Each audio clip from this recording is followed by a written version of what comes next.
Ladies and gentlemen, boys and girls, children of all ages, welcome to For the Wrestling Smarks, episode 13. 13 with a different type of episode. We're not going through the week's worth of wrestling in the world. We actually, in particular, have a different type of podcast, the Top 10 podcast. So each of us were given three different sections of wrestling related stuff that we have to put our top 10 list all together in. And one of it was top 10 greatest NXT matches of all time, top 10 greatest world champions of all time, and top 10 greatest superstars of all time. For me, it was a little challenging. For Kyron, I'm sure it was easy as hell. For Malik, I'm sure it was easy as hell. And for Steve, possibly easy. I don't know. I'm not sure. So, of course, I'm going to let you guys introduce yourself. But if there's a new viewer here, my name is MFLG Mark Rambo. You can call me Rambo. You can call me Mark. You name it. It doesn't matter. And I'm going to introduce my boy Steve. Steve, what is going on? AKA Sports Talks Network. Go subscribe to his channel. Steve, how you doing, man? Good. Hope you all are doing well. I'm looking forward to sharing my top 10 because I'm sure some will get some reaction from you guys. Everybody, welcome to follow me on Twitter at WWE_podcast. Let's go over to my boy Narcolepsy, bro. I was about to say your old name. Narcolepsy boy 94, my boy Malik. What's going on, man? What's going on, man? Happy to be here. I'm distracted right now. Doing something else. My fault. That's why I had it on. That's why I had my camera on. You good, bro? You good? And last but not least, Mr. Kyron Chase himself, the walking wrestling encyclopedia. You cannot ask this man a question that he does not know. Kyron, what is going on, my guy? What's up, your boy Kyron Chase, fresh off the senior prom, in a hot house with a broken air conditioner, but I ain't been on in a while, and I'm great to be back. Mark, before we move on, Mark must not have told you about my finest hour about a week and a half ago at lunch. I'm sitting there, minding my own business, eating lunch, and these fools asked me 30 wrestling questions in a row. It was more than that. Mark, can you tell me how many I got right and how many I got wrong? It was. I'm not gonna lie to you. It was about a cool 50 questions. He didn't look anything up. I was the one who looked it up, and he got all of them right off the top of his head. Years, dates, wrestlers, numbers. I was like, okay, yeah, this dude is a wrestling fiend. I want to see, because I heard Malik is the same thing too. So I want to see you guys go at it. I want to have a podcast where it's like you against Malik. First person who gets to like 50 questions right is like the one I want to see, because Malik was like, yeah, I'm the same way too.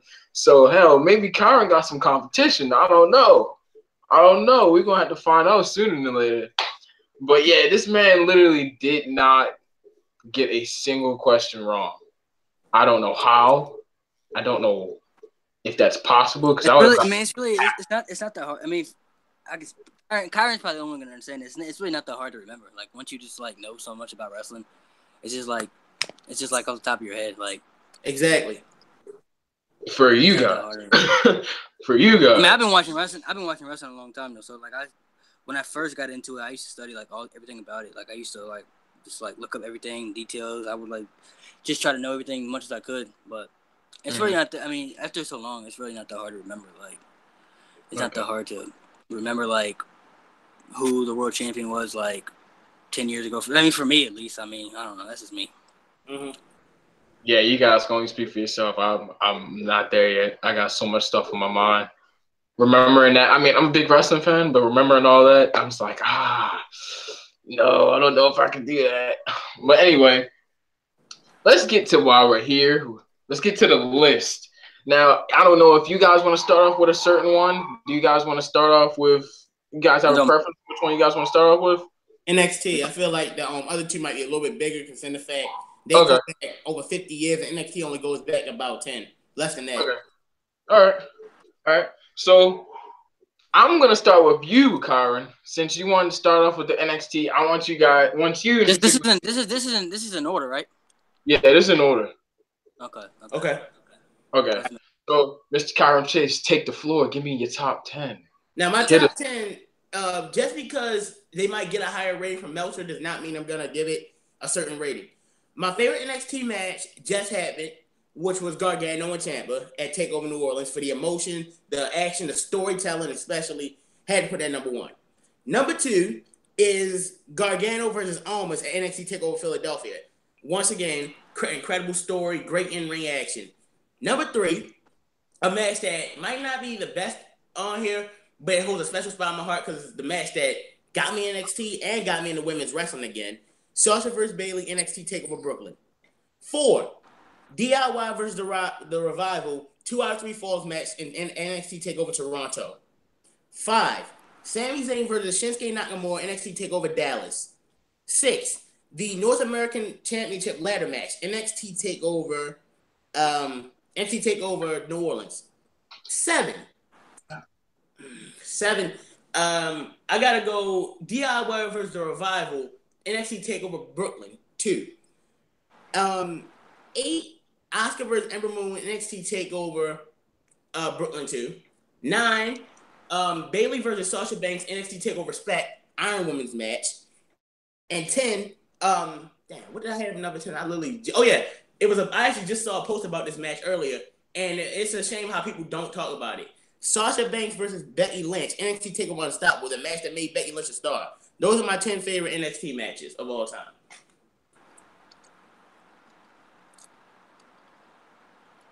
Okay, off the top of his head.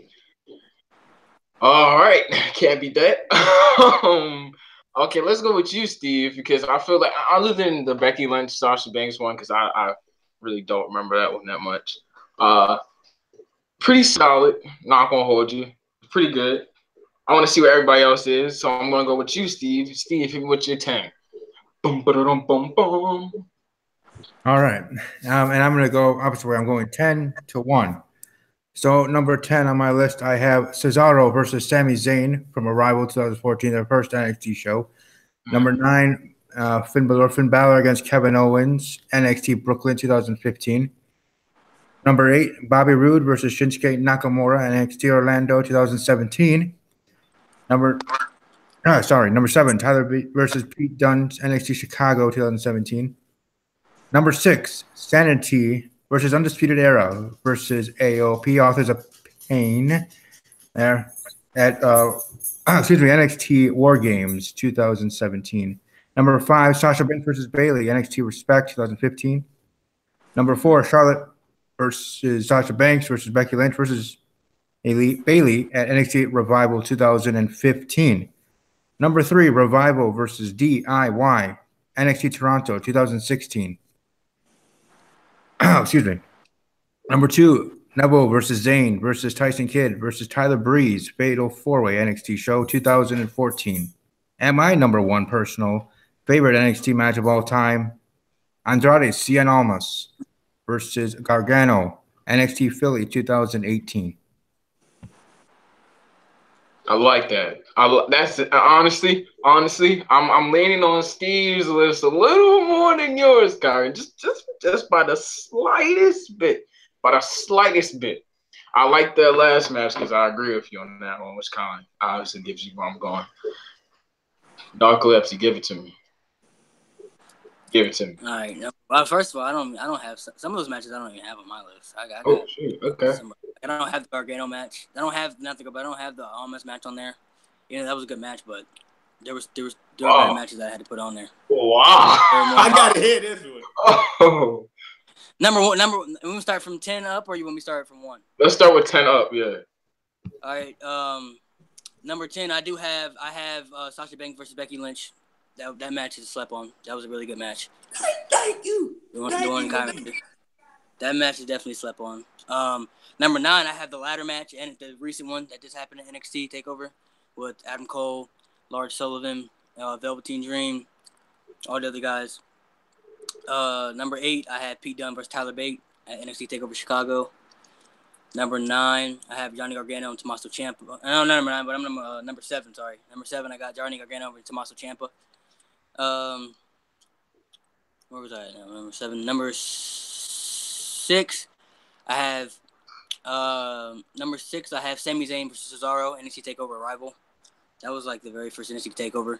Some of y'all might not remember that, but I know Steve did because he mentioned it. 5, I have Neville versus Sami Zayn when Sami Zayn won the NXT title for the first time. That was one of my favorite NXT matches. At 4, I have DIY versus the Revival NXT TakeOver Toronto. At number 3, I have Shinsuke Nakamura versus Sami Zayn at NXT TakeOver Dallas. Nobody even mentioned that one. I'm surprised nobody mentioned that one. I mentioned it. Besides Kyron, besides those two, nobody put that one on their list. I'm surprised nobody put that one on their list. That was way up there. I mean, I don't know. Rambo hasn't read his list yet, so maybe it's on his. But that one's actually up there. What number was that? 4, I believe. Was that 4 or 3? I think you had 4, if I'm not mistaken. Because some of these are out of order. I had to change. I remember I had to rearrange this list. I think I was at number. Let me see. I was at number 3. So number 2, this list is way out of order. Last thing you did was Zayn Nakamura. Yeah, that was number 3. Zayn Nakamura was number 3. Number 2, for me, number 2, I had nobody had that on the triple threat tag team match with Authors of Pain, DIY, and the Revival. I don't think anybody had that on their list. That was good. But I have that one as number 2, and number 1, I have Sasha and Bayley at NXT TakeOver Brooklyn.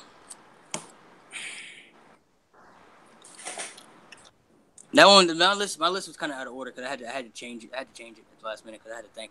I went back and started thinking about some of these matches. Okay.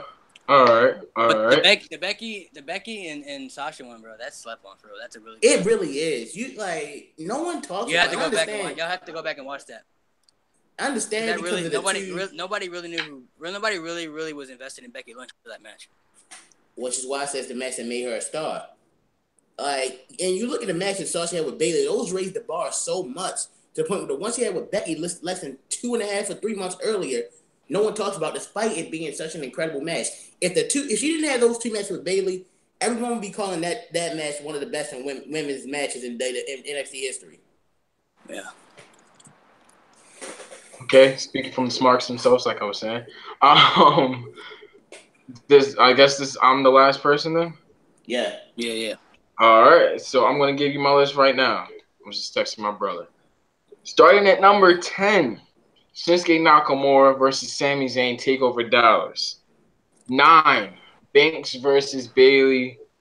Brooklyn, I think 2. Wasn't the second one? I think they had the second one at Brooklyn. It was the Iron Woman. Number 9? The Iron Woman was TakeOver Respect. Brooklyn was the first one. Brooklyn was the first one. So it was Respect. That one is number 9 for me. Wait, what the heck? My list got fucked up. All right. Wait, no. Number 8 was it was Neville, Cesaro, Zayn. It was the Fatal 4-Way. And Tyson Kidd. Tyson Kidd, Neville. Breeze. Yeah, I have that as number 2. Breeze and Zayn. Yeah, I have him as number 8.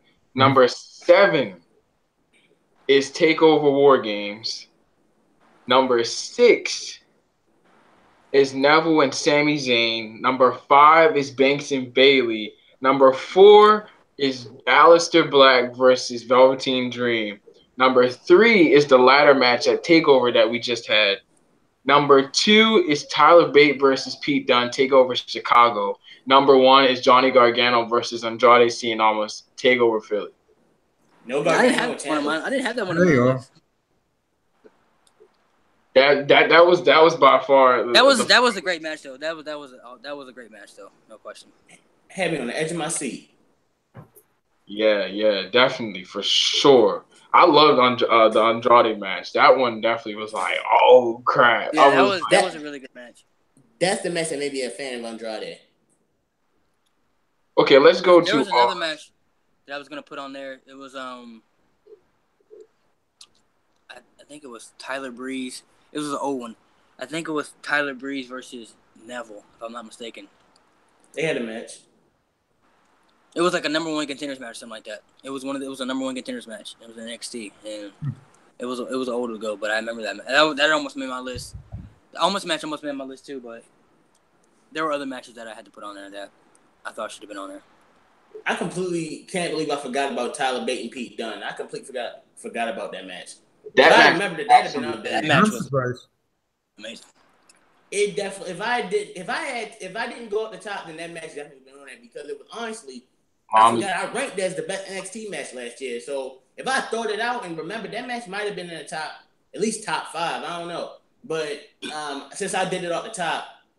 Right. No, it's understood. And I'm actually surprised that no one had, at least from my recollection, no one had the 4 Horsewomen Fatal 4-Way match on their list with me. I thought some others might have it higher or on their list with all, the WWE's 4 Horsewomen, their Fatal 4-Way.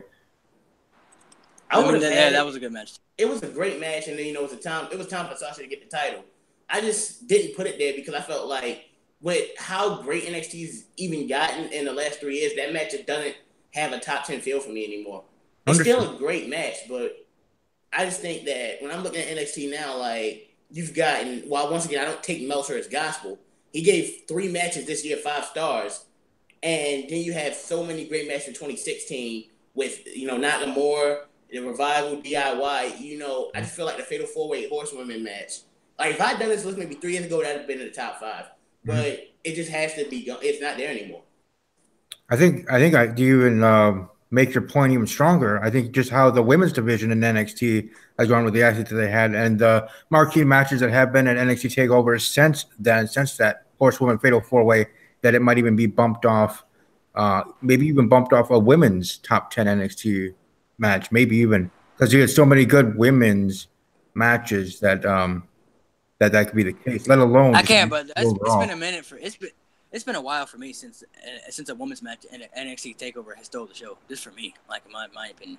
TakeOver Brooklyn too. I mean, it's down to preference, of course, but I like the 2 Ember Moon, Shayna Baszler match in terms of story. But if I had to say the last time a women's match, the match at night at TakeOver, it was TakeOver Brooklyn 2 with Asuka and Ember Moon. I feel like that was the match of that night. I mean, I'm sorry, TakeOver Brooklyn 3. What the hell am I talking about? But since then, I mean, you had War Games. The Fatal 4-Way was all right. And the 2 Moon Baszler matches were good on the story. So I think, women, we haven't had any quality women matches like that in terms of in-ring action and story combined. Yeah, it's been a while for me. I mean, to me, I don't know. It's been a minute. I mean, I can't. It's been a while. I got a question for you, Aaron. I'm looking in this comment section, and a guy, Jake Scott, and this probably might be one of those like silly questions. He said, ask Kyron, what was the dates of all the John Cena World Championship victories? Oh, come on, that's not even fair. Well, first one was WrestleMania 21. I probably couldn't give you every pay-per-view, but I mean, I can't give you the exact date because I don't know the exact date. But maybe the exact pay-per-view. Yeah, because some of them he won on Raw and SmackDown. Exactly, he won a couple on Raw too. So that's one I really couldn't. That's probably one I couldn't do. Exact dates are harder for me to do. But pay-per-view. I mean, I know the first one. The first one for sure was WrestleMania 21. And then he lost. He had it for almost a year, and he lost it to Edge. When he cashed it. Then won it back 3 weeks later at Royal Rumble. I'm not going to go through that whole thing. That's going to take up way too much time. Okay, another question. It says, what place did Hulk Hogan versus Goldberg take place at? And try to name all the WrestleMania main events. And this is from Palmer. Oh, okay. Hogan and Goldberg took place in Atlanta, Georgia on Nitro, I believe. And every WrestleMania main event? Okay, let's go. WrestleMania 1, the tag team match. Hogan and Mr. T versus Roddy Piper and Paul Orndorff. WrestleMania 2, Hogan and Bundy, Steel Cage. WrestleMania 3, Hogan and Andre. WrestleMania 4, the finals of the tournament, Savage and $1 Million Man. 5, Hogan and Savage. 6, Hogan and Warrior. 7, Hogan and Slaughter. 8, Hogan and Sid. 9, Bret Hart and Yokozuna, which Hogan and challenged Yokozuna after the fact, so Hogan ended the match on top. I'm starting to see a pattern in the first 9 WrestleManias. 10, Bret Hart and Yokozuna. 11, Bam Bam Bigelow, Lawrence Taylor. 12, Shawn Michaels, Bret Hart. 13, Undertaker Sid. 14, Shawn Michaels, Stone Cold. 15, Stone Cold Rock. 16, Triple H versus The Rock versus Big Show versus Mick Foley. 17, Austin Rock. 18, Triple H Jericho. 19, Lesnar Angle. 20, Benoit Triple H Shawn Michaels. 21, Batista Triple H. 22, Cena Triple H. 23, Cena HBK. 24, Undertaker Edge. 25, Triple H Randy Orton. 26, Undertaker versus Shawn Michaels. 27, John Cena and The Miz. 28, John Cena and The Rock. 29, John Cena and The Rock. 30, Daniel Bryan versus Batista versus Randy Orton. 31, Roman Reigns versus Seth Rollins versus Brock Lesnar. 32, Roman Reigns versus Triple H. 33, Roman Reigns versus The Undertaker. 34, Roman Reigns versus Brock Lesnar. Now you see what I'm talking about? Now, I don't know. I'm pretty sure you can do this, Malik. But do you see what I'm talking about now? I don't. Yeah. You could easily say this is easy. So yeah, some of the questions, like the dates are more harder than anything, but like stuff like that is like. So, especially. So how about this? This is probably easy. Especially with like, I don't know. It's just like, if you just watch so much and go back and you just remember like just, I don't know. You just remember like some like most of the stuff I've watched, like I can go like, if I wanted to watch a certain match where I can literally go like, I know where to go on the network to find it. Like I can just go like immediately. I know where to find it. All right. So can you give me that list backwards? Backwards? Yes. I probably can't give it backwards, to be honest. Okay, I just wanted to make sure. Because I was looking at the list. I don't know if you guys can see it. Oh man, you still can't see it. We'll do a podcast. We'll do it like a podcast with me. Like, y'all can quiz us, whatever. And we'll do a podcast. Yeah, I'm going. That should be Kyron and the Splash Bro Kyron versus Narcolepsy Boy 94. That's the title. Smarks 15. Okay, so now we're gonna go through. Anybody want to give me either wrestlers or champs? You guys want to do which one first, or you just want to give me a hand in the basket and just pick one out? Let's do the world champ. World champs. Okay. All right. I'll go first. Want to go first? Yeah, I'll go first. All right. Cool beans. Y'all gonna have to think. So I guarantee y'all, some of y'all, maybe besides Kyron, because Kyron knows as much as me. Most probably y'all ain't gonna have some of these people on here. We gonna start from 1 up, or you said 10? Let's start from 10 up. 10 up? Okay. At number 10, I got Bob Backlund at number 10. He had the belt for like the second longest. He had the second longest reign ever in history. So he got to be on there. Number 9, I got Macho Man Randy Savage. Number 8, I got The Rock. 7, Shawn Michaels. 6, Triple H. 5, John Cena. 4, Stone Cold. 3, Hulk Hogan. 2, Ric Flair. And 1, Bruno Sammartino. You know, I'm not even going to lie to you. Our list is pretty identical. Mine is too, honestly. Maybe in terms of different order. Yeah, mine's a little different than that. Okay, let's hear yours, Steve. Let's hear yours. And don't worry, Kyron. Modern day Maharaja Jinder Mahal is not on the list. Yeah, because we got fraud list if he was. Well, I'm just saying. I'm just letting you know ahead of time, bro. I'm just letting you know. Just as much as I'm a big fan of his, and I thought his reign was good. I mean, he was tied to be number 1. He was tied to be number 1, honestly. Stop. Okay, listen, this has nothing to do with personal feelings. Like I tweeted to Steve not too long ago. The reason Jinder Mahal can't be in the top 10 because it's not just in terms of reign, it's also how much influence you had on the WWE while you were champion. Well, he just missed my top 10, so don't worry. He's not in the top 10. But anyways, number 10 for top 10 world champions in WWE history. Number 10, Roman Reigns. Number 9, Bruno Sammartino. Number 8, Shawn Michaels. Number 7, Hulk Hogan. Number 6, Triple H. Number 5, Randall Keith Orton. Number 4, John Cena. Number 3, The Undertaker. Number 2, Stone Cold Steve Austin. And number 1 is the great one, The Rock. Wow. Okay. First off, Roman Reigns. That's out of the list. That's a little bit disrespectful because Hulk Hogan not even on that list. I don't even like Hogan, but he should be on that list. Hogan needs to be on that list. I thought Hogan was on the list. I have Hogan at 7. I didn't hear. Okay, I didn't hear Hulk Hogan at number 7. Okay, I didn't hear. Bruno should be number 1 because he had the belt. Top 10. Wow. Bruno's got to be number 1 because he had the belt longer. He had the belt for over 4,000 days. So I mean, when I get to my list, I'm gonna explain to you why I won't put Bruno number 1 though. To me, he got to be number 1. Even though it's a different era, to me, he got to be number 1. I'll explain why. But Roman Reigns, oh man, Roman Reigns, yeah, that's you could have. I would have accepted Brock Lesnar over Roman Reigns. I think I'd take Roman Reigns over Brock Lesnar, bro. I sure wouldn't, because Roman Reigns he ain't had the belt longer. And he had this many reigns. But and he could have put CM Punk at number 10. CM Punk's in my 10, so can I go? Sure, go ahead. Go. And I'm gonna be different from you guys. Instead of going from 10 to 1, I'm gonna go from 1 to 10. Number 1, Okay. I got Stone Cold. Number 2, Hogan. 3, San Martino. 4, I'm gonna go with Cena. 5, Rock. And since I'm sticking with WWE, Ric Flair will not be on the list. I got 5, Rock. I got Ric Flair on my list, so I gotta go Shawn Michaels. Punk for his 434-day reign. I'm gonna have to give it to Kurt Angle. Did I already say The Rock? I don't think you did. I think I said The Rock, right? I said Cena. Yeah, you already said The Rock. I thought so. Remember, this is off the top.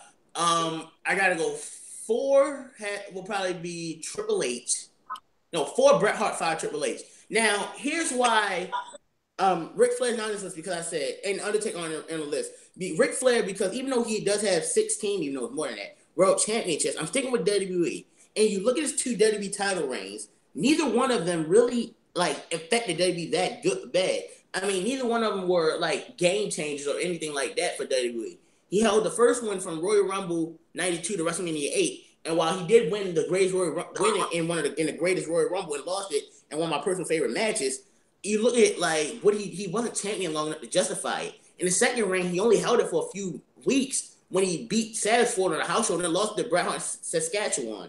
So neither one of Ric Flair's reigns can make it. Undertaker, even though he's one of my favorites, I couldn't put him on the list either, because once again, I'm sticking with it. When you look at all his title reigns, none of them really were game changers. I mean, he held the title first time for only a few days, for less than a week, from when he won it at Survivor Series. He lost this Tuesday in Texas. His next reign, which was arguably his best, from WrestleMania 13 to SummerSlam 97, while wasn't terrible, it didn't do anything. His reigns in the Attitude Era weren't long enough, and his reigns in the 2000s, once again, were not long enough or influential enough to put him.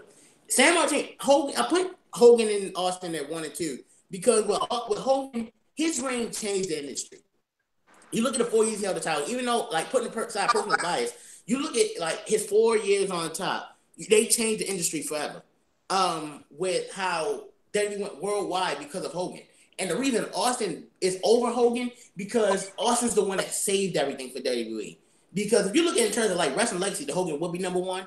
But since I'm sticking with WWE, you look at the fact that where WWE was at the time, struggling big time.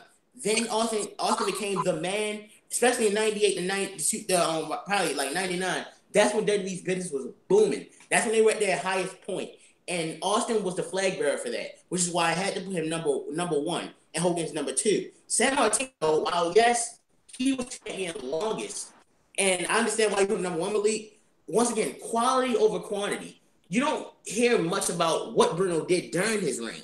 You hear that he held it for the longest time, but you don't hear. I mean, yeah, he was a good worker, and he had probably some good matches, but you don't hear you look at how groundbreaking Hogan and Austin's reigns were.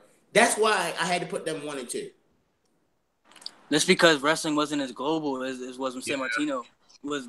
He sold out Madison Square Garden 181 times. And once again, I agree with that, which is why he's number 3. But when you look at what Hogan and Austin did more, I mean, let's be honest.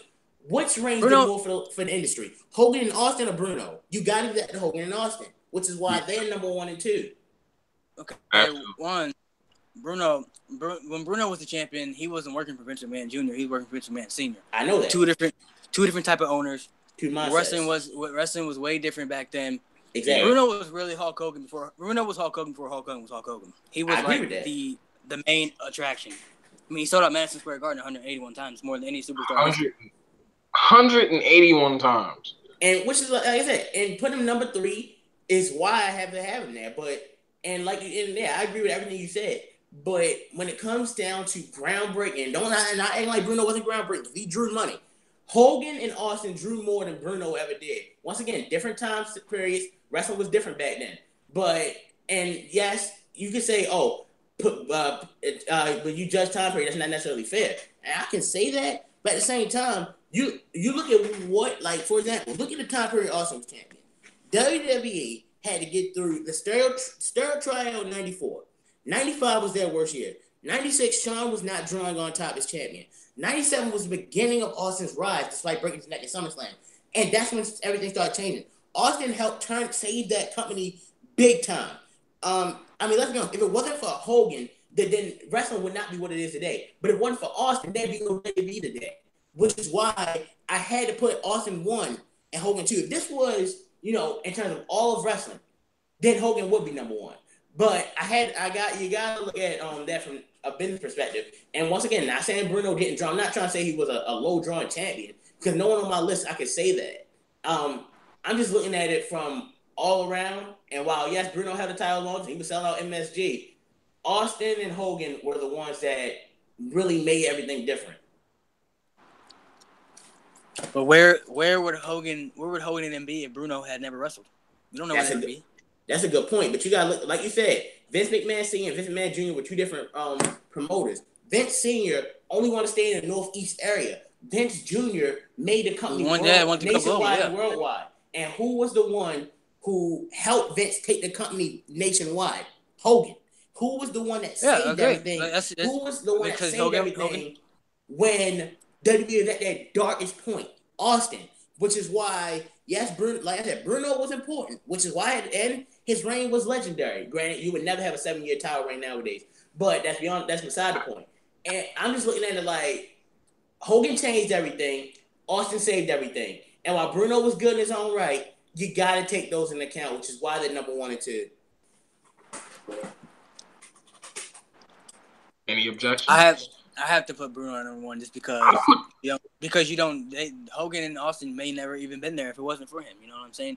People don't acknowledge Bruno just because of the years that he wrestled in, and just because wrestling wasn't as global as it was. I know Hogan changed the industry forever. You know, and he was like the first, main attraction. But Bruno really he was wrestling in the 50s and 60s. Like nobody ever cared. Nobody cared about anybody else but him. He went everywhere. Yeah, I agree. I considering I'm the last person on my list, I put Bruno Sammartino number 1. So I'm going to go of number 1 down. Have Bruno Sammartino pretty much because of the fact that at that time, he was able to attract so many people. And this is pretty much relating to what Malik said. He was able to attract so many people at that time. Where if Bruno Sammartino would be able to do what he did now, if he was able to do what he did back then now, which he won't, he would be a legend. I'm sorry, he's already a legend, but then he'd be a legend like he would be beyond a legend to hold it that long. And he had the belt for so long. No way he could have the reign that people wouldn't be able to stand him having the reign that long nowadays. But back then, nobody cared. That's the only person everybody cared about. Yeah, and once again, back then when Bruno was champion, like Malik, not only would he not been able to be champion that long, nowadays there are wrestling fans, you know who they are, who value personality and mic skills over in-ring abilities. And Bruno does not have that charisma for that was a different era. Yes, and I know, but I'm bringing in your opinion when you said if he was done that now, it'd have been impossible. Yeah, I'm saying. If he was able to, that's what I'm saying. If he was able to, which he wouldn't, like I said, he wouldn't be able to. But if he had that chance and was able to do it, oh, come on. Please, somebody tell me he's not number 1. He would be number 1. Mm-hmm. So, which leads to number 2, which could be controversial. I got CM Punk number 2. I got CM Punk number 2. Come on, man. CM Punk over Hulk Hogan, over John Cena, Mark. Over The Rock. Cena is number 3. The Rock. Over Ric Flair. I'm a Cena fan. He should be number 3. I got Cena. This is my opinion. Let me be. Okay, I'm gonna let you have your opinion, and we'll come on your list after the fact. Let me be me. Let me shine for the moment. Bro, explain. CM Punk at number 3. Number 3, I got Ric Flair. I got number 4, Daniel Bryan. Number 5, Steve Austin. On, man, I can't handle it. No, let him finish, Malik. I got. Wait, what was I on? Number 5? You said number 4 was Austin. Number 5. Number 4 was Daniel Bryan. Number 5 was Steve Austin. Number 6 is The Rock. Number 7 is Backlund. Number 8. Did I already say Undertaker? No, you didn't. Number 8 is Undertaker. Number 9 is Ric Flair. Number 10, Daniel Bryan. You already said Ric Flair. I did? Yeah, you said Daniel Bryan already. Yeah, you said Ric Flair and Daniel Bryan already. Dang, Mark coming up the top, and I was more organized than that. Damn. Look, I got the list right here, and I'm still fucking up. Okay, so let me run down through it again. 1, Bruno. 2, Punk. 3, Cena. 4 is, you know what? Looking at this now, I would have to put Flair number 4, 5, Steve Austin, 6, Rock, 7, Backlund, 8, Undertaker, 9, Triple H, 10, Daniel Bryan. Okay, now can I comment on your list? Can we discuss this list? Can we discuss this, man? Yes, please. I got please. it. Hold on. Mark, I'm gonna explain to you why. Yes, Punk was in my list too. He was not that high. Number 2, come on, bro. Look at, like, as much as I love Punk, great on mic, great in ring worker, held tight for 434, and he deserved it. But that Daniel high Bryan on the list, no. And Daniel Bryan should be on the list. He was not champion long enough. And I love Daniel Bryan more than almost anyone. But he's hold up. Now you look at Punk's reign, his 434-day reign. That's what I'm talking about here. Great reign, incredible reign. He was never got stale because he switched heel in the middle of it. He was great on the mic, great in the ring. Here's why it was not that a number 2 reign of all time. What did he do? What did that reign do to warrant a number 2? Well, me and Malik debated why Bruno over Hogan and Austin. We can all agree they did more against than Punk ever did. And while yes, I know you're more modern day, and okay, no, I feel hurt. I feel hurt just saying. Bro, you can tell he definitely more modern. You tell when you put Punk. No, when you put Punk. And now Punk definitely could be on the list. I put him number 10. When you put Punk, well, Bryan should not be on the list. But when you put Punk over Cena, you put him over Flair, you put him over Austin Hogan and Hoss. I didn't Rock and Michaels. Michaels, come on. You know that you come. Punk was not as influential. As a matter of fact, you know what? I'll argue Punk over Michaels because really none of Michaels' reigns were. Hold on, did he say Triple H? Yeah, he did. Triple H. Now. Who else did he not? Hold on. He missing somebody. Who else did he didn't say? He didn't say Shawn Michaels? I didn't say Shawn Michaels. Oh, well, Michaels, I can almost agree with you with Michaels because if you look at his 96 reign, Punk's 434 was miles better. Not just because Punk held it long, because Michaels was not that good as no one faced. And you look at it when he fought Sid in Survivor Series in Madison Square Garden, he was getting booed. So I can see why you put Punk over Michaels because Punk never did get booed and stale, but. And I thought about it as of the impact too. I mean, you could also. Then why is Punk over Hogan and Austin? Come on, bro. No, because look at when Punk won it in Money in the Bank. That's not 434 day reign. If you set this list in front of some wrestlers right now, bro, they smack shit at you. No, Mark, you can call me a smart Mark all you want, but when you say Punk was number 2, that instantly puts you being a smart much over me because when I did Punk I'm not. Bro, you know who would be overseeing Punk? I would take Edge overseeing Punk, bro. That's what I was gonna say. Yeah, Edge. That I agree with. Punk.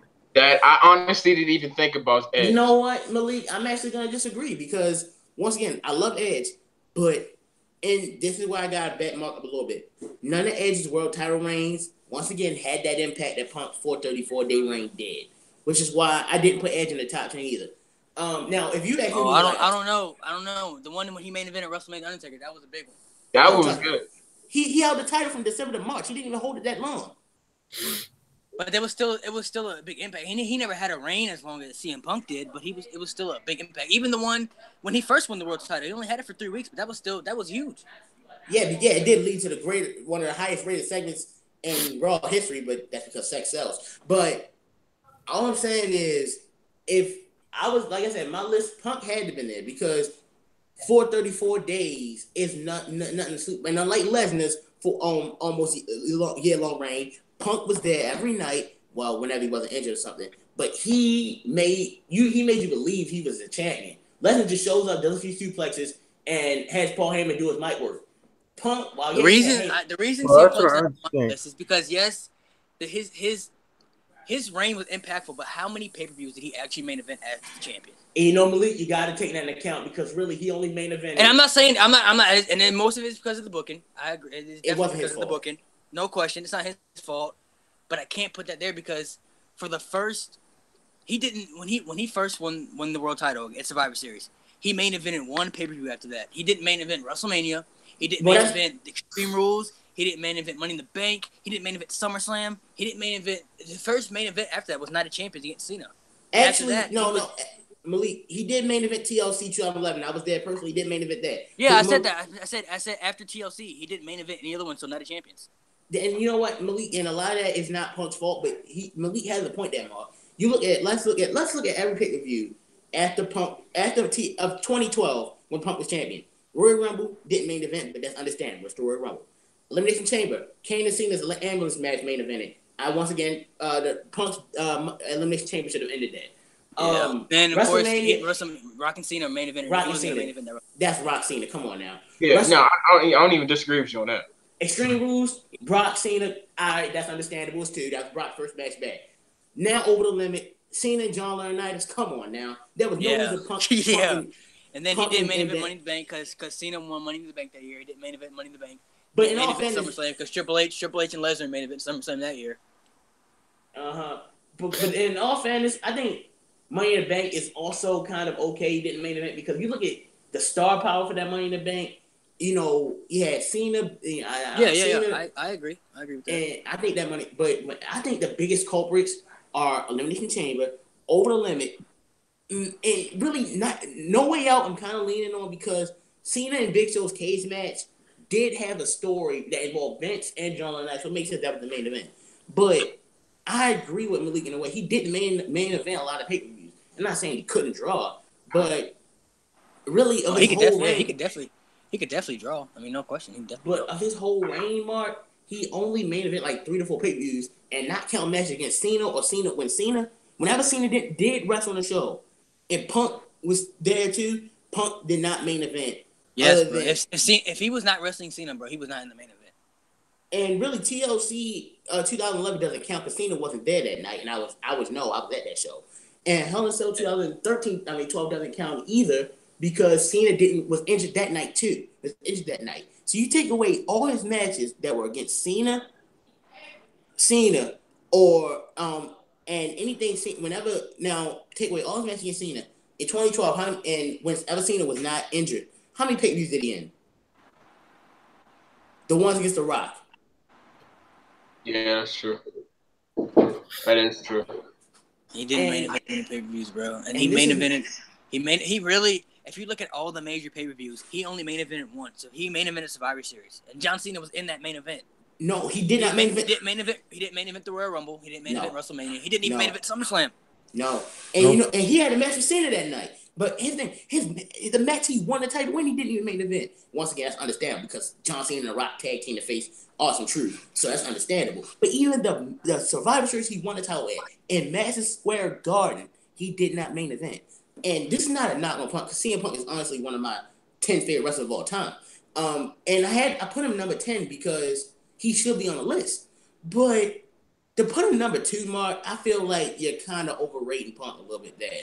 Because because I saw it more as of like the time. And think about it. If you really think about it, his title reign should have lasted longer, bro. He lost to The Rock. Even though The Rock is a big name, he lost the belt to The Rock. It should have never happened. Because we were leaning more towards. I get it, but he should have had the belt until WrestleMania. He should have lost it. It should have been a triple threat. It could have been CM Punk, The Rock, and John Cena in triple threat. And John Cena, if the John Cena was going to win, he could have won the belt in the triple threat. That would have been a lot better because the title reign would have been more. Having that match right there would have been super intense. That triple threat match would have been super intense. And who knows? If Punk main events, he might still be in WWE today. Oh, for sure. Well, but the thing was, I don't know. There's more I can say to it, but I'm not going to say it. But I gotta put Edge over CM Punk though, man. Even though CM Punk title reign was longer, Edge has had more world. He's had more world titles, and Edge to me is better than CM Punk. To me, in my opinion. We have a debate on that one. I mean, I like both of them. I won't put Edge's world title reigns over Punk's because none of them was like had longevity or prestige to them like Punk's 434-day reign.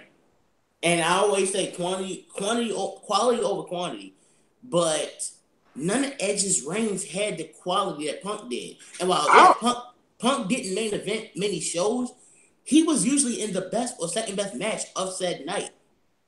But you could say the same for Edge, though. Edge, when he was the world champion, he had a lot of great matches.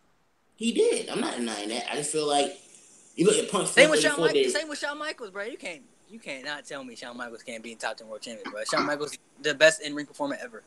And once again, that's why I put Shawn so low, and Bret was low too, because drawing power does matter, and a lot of people don't know that nowadays. Which is why, for example, let me give you a prime example. Kevin Nash, when he's WWE champion, was a week away from holding for a whole year. I wouldn't put him in the top 20 WWE champions because he was the lowest drawing champion of all time. That matters. And when you look at Michaels, his title reign from WrestleMania 12 to Survivor Series 2000. Survivor 96. He had good matches, but the man was not drawing, and it showed. Bret Hart too. When he was champion, it wasn't drawing. As a matter of fact, when Hogan left the company, no world champion drew until Austin, which is why Austin has. Yeah, that's because WCW was whooping their ass, and Austin saved everything, which is why I put him number one. That's because Hogan, of course, people are gonna follow where Hulk Hogan goes. Hulk Hogan goes to WCW, so people are gonna watch it. You know what I'm saying? But that's not. Shawn Michaels is still up there just because of the way he was still a big star back in the day. He wasn't, even though he was he was the face of the company, but not for long. He still was the main attraction, and he had. Come on, bro. I don't think I've ever seen a bad Shawn Michaels match in my whole life. Maybe a couple, but out of the majority of Shawn Michaels matches. And you know what? I'm gonna say this now, and you know what? And I don't care what you guys say. Shawn's better run was after he came back in 2002. Think of it this way: if Shawn retired in '98 and never wrestled again, back injury, and really that back injury was arguably the best thing that ever happened to him. Yeah, I agree. Yeah, I agree with that. Yeah, but if Shawn had never come back in 2002, we would not be calling him the best in-ring performer. We'd be calling him one of. But from 2002 to 2010, having the classic of WrestleMania in WrestleMania 19, 20, 21, 23, 25, 24, 25, and 26. 7 matches that are arguably top 15 WrestleMania matches of all time. Then you look at his in-ring work from that. That's why we call Shawn the best in-ring performer of all time. Not his first run, why he was great. It's his second run. Because that's really, and thankfully that's the one I actually got to watch. That's why people call Shawn the best in-ring performer of all time. And really when he came back, he held the world title one time, and even then he held it for 1 month. Because then he didn't want to be champion, but still he didn't have to. Shawn, he never had to be champion when he came back, and he didn't want to be. Audience, he had that like when you heard Shawn Michaels was coming, there was a legion of people that was going to come with that. I mean, and like I said, honestly, bro, Shawn Michaels is so good, bro. He could have wrestled another 5 years if he wanted to. He didn't have. So when he retired, bro, he was still basically in his prime. He was only 44 when he retired. He could have wrestled until he was 50 if he wanted to. And one thing I gotta give Shawn credit for, and not a single think of it this way: other than Shawn Michaels, give me one wrestler who, when he lost a retirement match, he didn't wrestle again, other than Shawn Michaels. That's why my respect. I don't know how many people had a retirement match. I'm trying to think. Definitely not Ric Flair. Ric Flair, he was TNA. He was TNA, so he was definitely wrestling again. Which is why, that's my respect level for Shawn goes up. Austin too, but you look Austin. Yeah, but Austin didn't have a retirement. Nobody knew he was going to retire. Though. Yeah. The only people that knew Austin was going to retire at WrestleMania 19 was Austin, Vince, JR, and The Rock. Yeah. But that's why I got to put Shawn. You look at all this. You got Undertaker at WrestleMania 33. Thought he retired, comes back. You got Ric Flair, WrestleMania 24, one of the best singles you could possibly get. Still wrestled again. Still wrestling in TNA. Now, Daniel Bryan is a different case because he didn't have to retire because of injury, and when he came back, that was a different story. But Daniel Bryan should not be on that list, bro. He definitely should not. If you want to say top 10 title wins, his run at WrestleMania 30 definitely should be on the list. But if we're looking at the actual reign, let's look at it. Let's look at that. Let's look at all his world title reigns. His first one, TLC 2011 to WrestleMania 28. I was in the building when he cashed in. He didn't have. I mean, he lost in 18 seconds. I don't think I need to talk anymore. His second reign, when he won from Cena at SummerSlam 2013, great match, best of 2013 in my opinion. Lost it in less than a minute to Randy Orton cashing in. Next reign at TLC 2013, he lost it. He had to give it up the next night. One at WrestleMania 30, one in WrestleMania 30, one of the best moments I've ever seen. But his first defense was against Kane at Extreme Rules, which wasn't a bad match, but still. Then he had to give it up due to injury. So I just broke down all Daniel Bryan's world title wins, and not a single one of them, reigns, and not a single one of them can be classified as top 10. Now, we're going on wins here. Then, yes, his WrestleMania 30 title win is in my personal top 5. But if we're looking at reign, it is not that. It is not that. And yeah, bro, you can't put that in there, bro. Especially over people. I like hearing it from you guys too, because it's like a different perspective. You guys are like going to school on me, like hell no. It's like no. You put Daniel Bryan on the list, especially over somebody like, come on, you put him over the list like somebody over like Dusty Rhodes, bro. Like, come on, man. Like, you can't. See, I'm not put somebody over there like that. I'm not. Don't call me a newbie, because I just didn't think about it. I didn't think about like, oh shoot, Dusty Rhodes. Oh shoot, like but Hogan. Dusty Rhodes was not think about Hogan. Come on, you got to think about you got to think about the old wrestlers too. Like, yeah, that's what I'm saying. Like I'm so stuck in like this now phase. It's like, yeah, we know. Understood. But Mark, let me ask you a question. When did you put this list together? Like, I just want to know, how long did you put your list together? I just want to know. I do believe it was. I officially made that list, and it was like, this the list I'm gonna use was Friday. Okay, so you had 2 days to make that list and look over it. And the podcast was originally Saturday. And I really started working on it that week. All right, but you had an extra day to look over and refine it. And no offense here, bro, but my list, I literally came up with off the top of my head because you didn't tell me. Mm-hmm. And I at least had to have Hogan on there because despite personal opinions toward Hogan, as in, the things he's done and said, I look at his legacy in terms of what he did for the company as too high, and you look at the stratosphere, too high of that to have any lower than top 3. I don't have to like Hogan, especially, his in-ring work does not wow me. His history of backstage politics and his infamous ego, and, of course, the racist thing he said. I don't have to, I can look past that and say, dang, all right, Calvin, put away all personal bias aside. Where would Hogan be in your list? You gotta put him top number 2. And the only reason I don't Hogan's top 3, man. And the only reason I put Austin over him is not even personal bias, because I like Austin more, is because Austin saved the WWE. And while Hogan changed it, Hogan almost helped put WWE out of business. So, and I think that is also a reason, because while yes, Hogan's changed everything, like I said, he nearly put him out of business, and Austin saved them. So I think not putting Hogan in your list is kind of disrespectful. I'm no Hogan fan. Mm-hmm. I ain't no Hogan fan. So I take the L of and give me my. Let's move on, because I want to hear everybody's superstars of all time. Because if you had Daniel Bryan there, I can't wait to see who you got in this one. So you want me to go for wrestlers then? Yeah, let's start with top 10 greatest superstars of all time. All right. I mean, I'll go first. Who wants to go first? I'll go first if anybody wants to.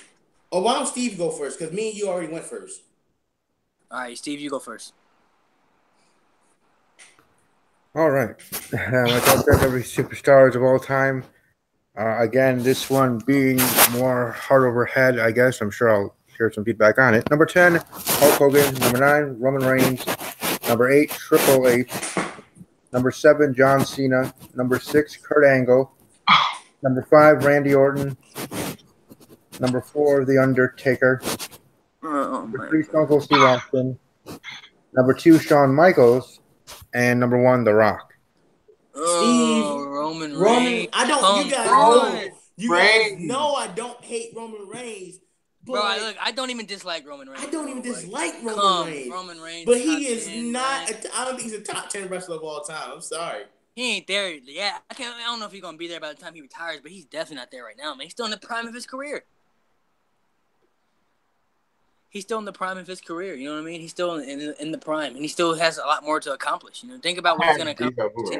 Think about all the stuff he's gonna accomplish 10 years from now. That's like putting John Cena in the top 10 when he back in 2006. You know what I'm saying? Like you never know what he's gonna. Now look at John Cena now. Look at everything he's accomplished. You gotta think ahead of time. You know what I mean? Exactly. Malik, you want to go or you want me to go? I'll go. I honestly think he just did that. This pissed people off, though. I do think Steve, you know I love you, but I do think you say some stuff just to get He just did that to make people mad. He wasn't serious about that. They ain't on his Sometimes, not all the time. Not in this case. I did mean to have him on there. Okay. Cool. All right, so on my list, I'll tell you right now, there's some people I don't have on my list because this one was the hardest one for me to make because you just didn't want to I don't have Randy Orton. I definitely don't have fucking Roman Reigns on my list.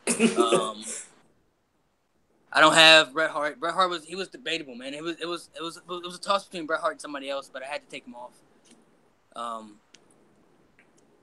But at number 10, I got Chris Jericho at number 10. It was between Bret Hart and Chris Jericho, but I had to put Jericho just because honestly, if you think about Jericho is just so good, man. He's really good at reinventing himself. He's good at staying fresh. When he comes back, he makes sure he's always involved in something important. And you look at over his career, man. He's great matches, great on the promo, great wrestler. He's a great overall, man. Chris Jericho is definitely in the top 10. I don't have Dusty Rhodes in here either. I know a lot of wrestling legends. No, I didn't put Dusty Rhodes in there. My list a lot of wrestling legends. I know a lot of wrestling legends will put him in there, man, but I don't have him in there. At number 9, I got Macho Man Randy Savage. At number 8, I got Hulk Hogan. 7, I got John Cena. 6, The Rock. 5, Triple H. 4, Stone Cold Steve Austin. 3, The Undertaker. 2, Shawn Michaels, and number 1, I got Ric Flair. Here's the thing. When you told me I had to make this list, Mark, when I was thinking about it just now, am I gonna do this like what Culture did theirs when they did like put their favorite wrestlers, or for example, Adam Blunt they put Kurt Angle number 1, or am I gonna do this and try to like the same way I did the WWE Champions list, and I'm gonna do it the way I did my first list. So once again, I'm going from 1 to 10. 1. I'm actually gonna surprise you who I put number 1. Number 1 is Gorgeous George. What? You weren't ready for that. I can accept that. I can accept that. For the time period, yeah. For the time period, yeah. I can understand because it was a different era. I'm gonna explain to you why Gorgeous George is gonna be number 1 when I finish. Gorgeous George, Hulk Hogan, Stone Cold. And once again, like I said, with champions, I put Austin 1, but I gotta flip it up here. And I gotta go The Rock, Jericho, Cena. No, hold up, scratch that. No, let me go back over. Gorgeous George, Austin, Hogan, Undertaker. I couldn't forget the Undertaker. Then The Rock, then Cena, then Savage, then Jericho, Michaels, Kurt Angle. And you know that wasn't biased, because if it was biased, then Angle and Cena would have been number 1 and 2. Here's why Gorgeous George is number 1. And now, Mark, you might not know enough about Gorgeous George. I do my research, bro. I know who Gorgeous George is. It's basically the same reason Andrew Sosek put him number 1 in his list. Even though I never even watched any of his matches, you look the same way Malik, you put Bruno number 1, because you look at what Gorgeous George did and how he changed the industry. Look first off, his character inspired so many characters, not just in wrestling, but throughout all of history. You look at so many movie characters. Muhammad Ali took a lot of his character from Gorgeous George. You look at the fact that, you know how you hear about wrestlers selling out arenas and things like that? Gorgeous George sold televisions. People were buying TVs to watch him. And you look at his charisma, mic skills, and you look at, like you said, without Bruno, there would be no Hogan anything. Without Gorgeous George, there'd be no wrestler we talked about on this list without him. What about Buddy Rogers?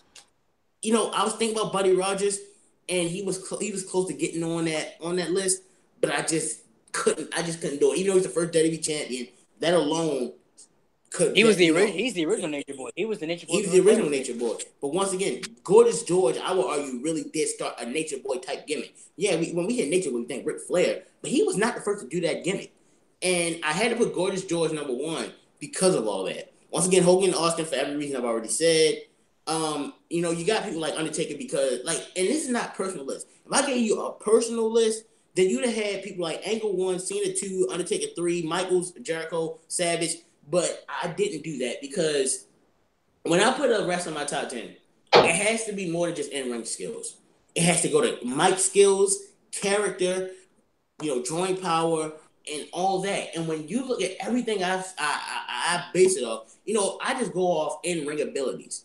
Then a lot of people on this list would not be on that. Heck, if I get off just straight in-ring abilities, Rock and Cena would not be on this list. Hogan would be on this list. Even Austin might not be on this list. But when you look at their, think of it this way, great talkers, great drawing power, impacting the industry in a positive light, then that's why my list is how it is. So why is Ric Flair not on that list then? Ric Flair is a mother.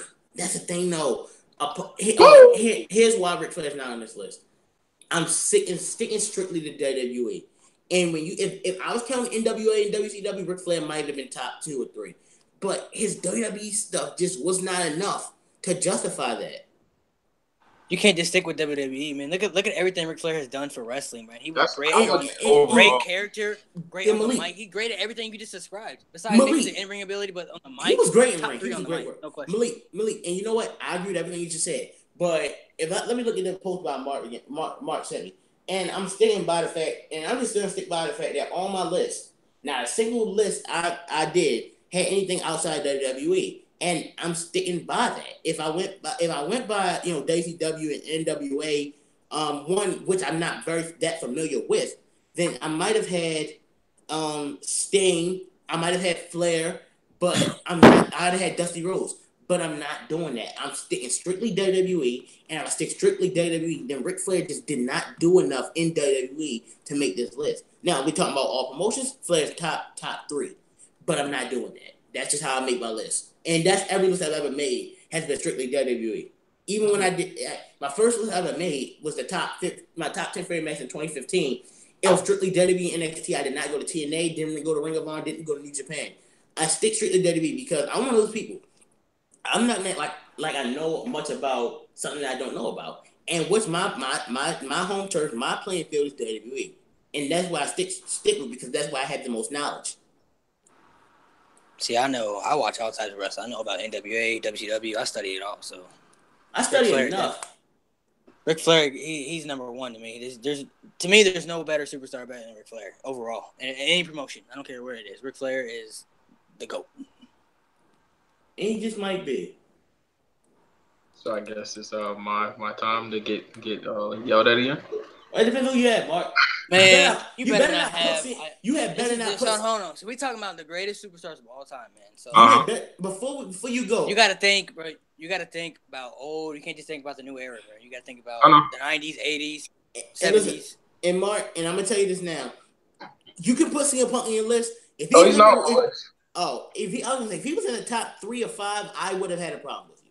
He's not on my list. I'm gonna give you from 1 going down. Okay. Number 1, Rock. 2, okay. Flair. 3, Undertaker. My bad. 4, Steve Austin. 5, Y2J. 6. My 6. Personally, my 6 is Eddie. 7 is Angle. No, sorry. 7 is Randy. 8 is Angle. 9. Oh wait, no, go ahead. Go ahead. Say. No. Finish. No, finish. let him finish. Let him finish. I want to hear. Actually, you know what? I'm looking at this now. Can I rearrange real quick? You made the list. Can I just rearrange? Can I rearrange? Just read what you have and then tell us what you want to rearrange. Okay. Yeah. Put them on 9.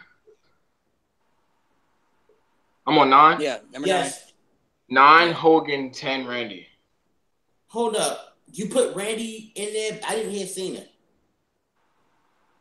No John Cena, bro. You had no count on it. The greatest superstars of all time. And John Cena's not in the top 10, man. And here's why I don't. And you know what. And you know where I stand in the whole Randy Orton versus John Cena debate here. Here's where you gotta put Cena over Orton. I wasn't talking about Orton. I was talking about Savage. Oh, okay. You said Randy. I need you to be more. But he had Randy Orton in there too. No, I didn't put Randy Orton in there. You meant Savage. Okay. And trust me, I'm fine with you having Savage up there because he's my favorite wrestler of the 80s. Why Rock over Austin? I don't know. Honestly, that's debatable. That's debatable. What got me when it came to The Rock was his selling. Between The Rock and Austin, that's debatable because they both to me is they equal to me. In my opinion. I just love when The Rock sold the Stunners. I mean, you look back. You mean doing a backflip? I just personally, I loved it. I thought it was hilarious. Yeah, and he's even said it himself. I mean, he sold it with purpose, and I forgot what he said it was for, but it just, I don't know. I just like the selling. I mean, The Rock's definitely better on the mic. He's definitely more entertaining. He's more funny. Austin is more popular. Austin to me is the most popular superstar. There is no wrestler more popular than him. But Rock definitely got more. He has more. The Rock definitely better on the mic, no question. Here's the thing, and I do agree. I would put Rock over Austin in terms of mic skills, but here's where I'm gonna piss some people off. Rock's mic skills are just a tad bit overrated, just a little bit. And I love The Rock, and I do think, like, if you ask me, who would I rather see talk for 10 minutes? It would be The Rock over Austin. The Rock, as great as improv skills are, and as much as great his charisma is, at times it feels like he does have to rely on too much on saying a catchphrase. And not saying it's not a problem, those catchphrases are iconic. You don't have to bag on Austin and saying that's the bottom line because he'll probably say it at the end. But you don't have to. He doesn't have to. Rock has more catchphrases than almost any wrestler. And I feel like he forces them on you a little bit too much. And I do love The Rock, and I love Austin too. And like when you look at top 10 mic work, it's like whenever I see any list of the top 10 greatest on a mic, I always see The Rock number one. Heck, Brian Zane did 2 top 8s from the 70s to the early 90s to the late 90s to now. And Rock was number one on the second one. And he said Rock won by a landslide throughout every era. And if you look at strict charisma, yeah. But is Rock my favorite person on the mic? No, he's not. And who is? Once again, that's up for debate because you got so many different eras. I mean, from the 70s, you're gonna have Flair, you're gonna have Dusty, you're gonna have Jim Cornette. From the 80s, you're gonna have Hogan and Savage especially. From the early 90s, you're gonna have people like Jake Roberts. Throughout the 90s in general to the 2000s, you got Mick Foley, Stone Cold, The Rock. You had Vince, Kurt. I mean, you got Kurt Angle. You got John Cena. You got Edge. Even Shawn Michaels at times. Triple H at times. And when I looking at mic skills, which is why when Brian Zane did his list, he had to break it up into 2 times. And you can even go further than that with superstar Billy Graham in terms of mic skills. But so judging off mic skills is really probably one of the hardest lists I've ever had to do. If I had to go off the top of my head, I'd probably say Paul Heyman. But I gotta say Paul Heyman because no wrestler, well, not a wrestler, no one has ever grasped me the way Heyman does. Like, I remember especially from when Brock ended the streak up until his feud with The Undertaker at from SummerSlam 2015. Look at Heyman's promo work during that time. It was some of the best stuff I've ever heard in my life. And you read the comments of the videos, they say the same thing. I saw a comment where someone said, Paul Heyman could probably, off his mic skills alone, convince you to jump off a building and you would do it without hesitation. That's how much Heyman understands how to do a promo. And he's the master of selling the match. And Jim Cornette did it too, but not to Heyman's degree. You also got Bobby Heenan. I forget Bobby Heenan. But with Heyman, he always said, the way you do your promos, you got to start like, ladies and gentlemen, my name is Paul Heyman. Okay, we know who you are. And I'm the advocate for Brock Lesnar. Okay, we know who he's advocating for. And when Heyman talks, and while you can argue he got a little bit stale, but I think also have to be going around with Brock. There's not much he can say anymore because he's with the same guy. He sells you on a match. Like, his greatest promo to me was right before Survivor 2001 during the Invasion storyline on SmackDown when he just tore in events. And this wasn't some of Heyman's stuff now where, you felt like, oh, he's playing a character. When Heyman said that stuff, you believe every word came from the bottom of Paul Heyman's heart. If you ever seen that, like have you ever seen that promo, Mark? Which one? The one on Vince McMahon right for Survivor 2001. With I think I might have. Well, just type in Paul Heyman streets on Vince McMahon. It'll probably be one of Paul Heyman pipe bomb on Vince McMahon. It'll probably be one of the first ones. It was Jeez, I'm trying to think of who was in it. All right, keep going. Because I have an idea, but I don't want to be like, no, that was. I'll send it to you later. But that's why I feel on my mic working. It's sometimes cutting the promo is more important than the in-ring work. It is. And that's where I feel like certain wrestlers, people in general. Like if I did a top 10 targets, I'm not just sticking to wrestlers. I gotta go for some managers too. You want to do that the next top 10? I mean, sure. I'm gonna talk to you guys later on after the podcast, and I wanna kind of see like if this could become like an annual thing. I mean, I still got my top 10 WrestleManias, less WrestleMania videos and WrestleMania that we never got around to. Yeah, we never did do that either. Hey, Malik, you wanna fire me on my list real quick? I mean, your list wasn't too bad. It wasn't. It was You was expecting worse, weren't you? I mean, John Cena definitely got on there. He's definitely, despite all the John Cena critics, he's top 10 greatest of all time, no question. You know, the thing is with Cena though, it's like I liked Cena. I loved Cena. And this is just personally from when he first started to about 2006. 2000 and for me, I would have to say 2008 is where I started. 2008 was where I was like, I still liked him, but where it was like 2011 where I was like, oh God, I can't stand this guy. And here's my counter argument that the market. But it's not about whether you like him or not, bro. Yeah, look at everything. Look at what John Cena has done for WWE, bro. He put the company on his back. Yeah, he put the company on his back because everyone else was WWE at one point. Because you look at remember, Cena was not the first option as the face when from that OVW class. It was Lesnar, but he left. Orton, but he fought as a babyface, and Batista, but he didn't have. They felt like he didn't have that charisma, mic skills to be that number one guy. But Cena, Batista was injury prone, and he was a lot older than John Cena too. And yeah, exactly, he was injury prone too. And while Cena gets injured a lot too, he never stays on the shelf longer than he should, before he's supposed to. And I think, like, in terms of the in-ring work, you could probably argue, Cena should not be there. But when I look at it like this, I don't even know about that because John Cena's. I can name a lot of great John Cena matches that I've watched over my life. Me too, and that's before 2015.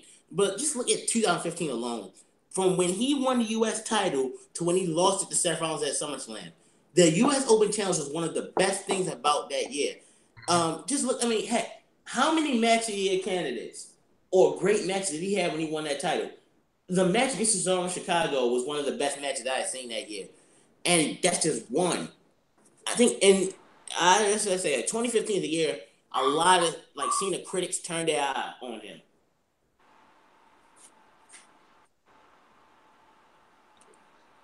That list wasn't that bad. I mean, it was definitely better than Steve's. He had fucking Roman Reigns in that list. I can't get over that. Yeah, you put Roman Reigns number 9. I'm sorry, but that's. Oh man, you put Roman Reigns over so many superstars, man. That's just. I don't even hate Roman Reigns. Oh man, Steve, bro, chill on him, bro. He put Roman Reigns. He put Roman Reigns over Edge, over Eddie Guerrero, over so many other. Personally, with Eddie Guerrero, even over, bro, I would put Seth Rollins over Roman Reigns, bro. Yeah, me too. When it came to Eddie Guerrero with me, it was like Chris Benoit over Roman Reigns for sure. Man, so many people. That No Way Out Eddie Guerrero match with Lesnar when he won the belt and he was going to Mania with that belt. Dude, I could still watch the match and still kind of tear up, bro. It was so much emotion into that match, and then when he won it and then ran into the crowd, I was like, oh my God, come on. That was a fantastic match. That and his moment with Benoit WrestleMania 20 still Yeah. makes me, especially When the they moment with Benoit. hug it out, That still makes me tear up to this day. That was 14 years ago. But honestly, for real, bro, you got to put Brock Lesnar over Roman Reigns too, bro. If you got to, not just from, I'm not talking about what he accomplished now, but when he was back then. Back then, he was unstoppable. Brock Lesnar was a big draw. And the thing about Lesnar is this: Lesnar was actually wrestled back then. This was not, this was no thing of suplex, F5. No, back then, like, heck, I need one match that prove this argument. Go back to WrestleMania. Go back to his feud with Kurt Angle. WrestleMania 19, sometime 2003, and no, not even that. WrestleMania 19, sometime 2003, and the Iron Man match. Those three matches, Brock was fine. He would work a mat classic a little bit, and it was technical.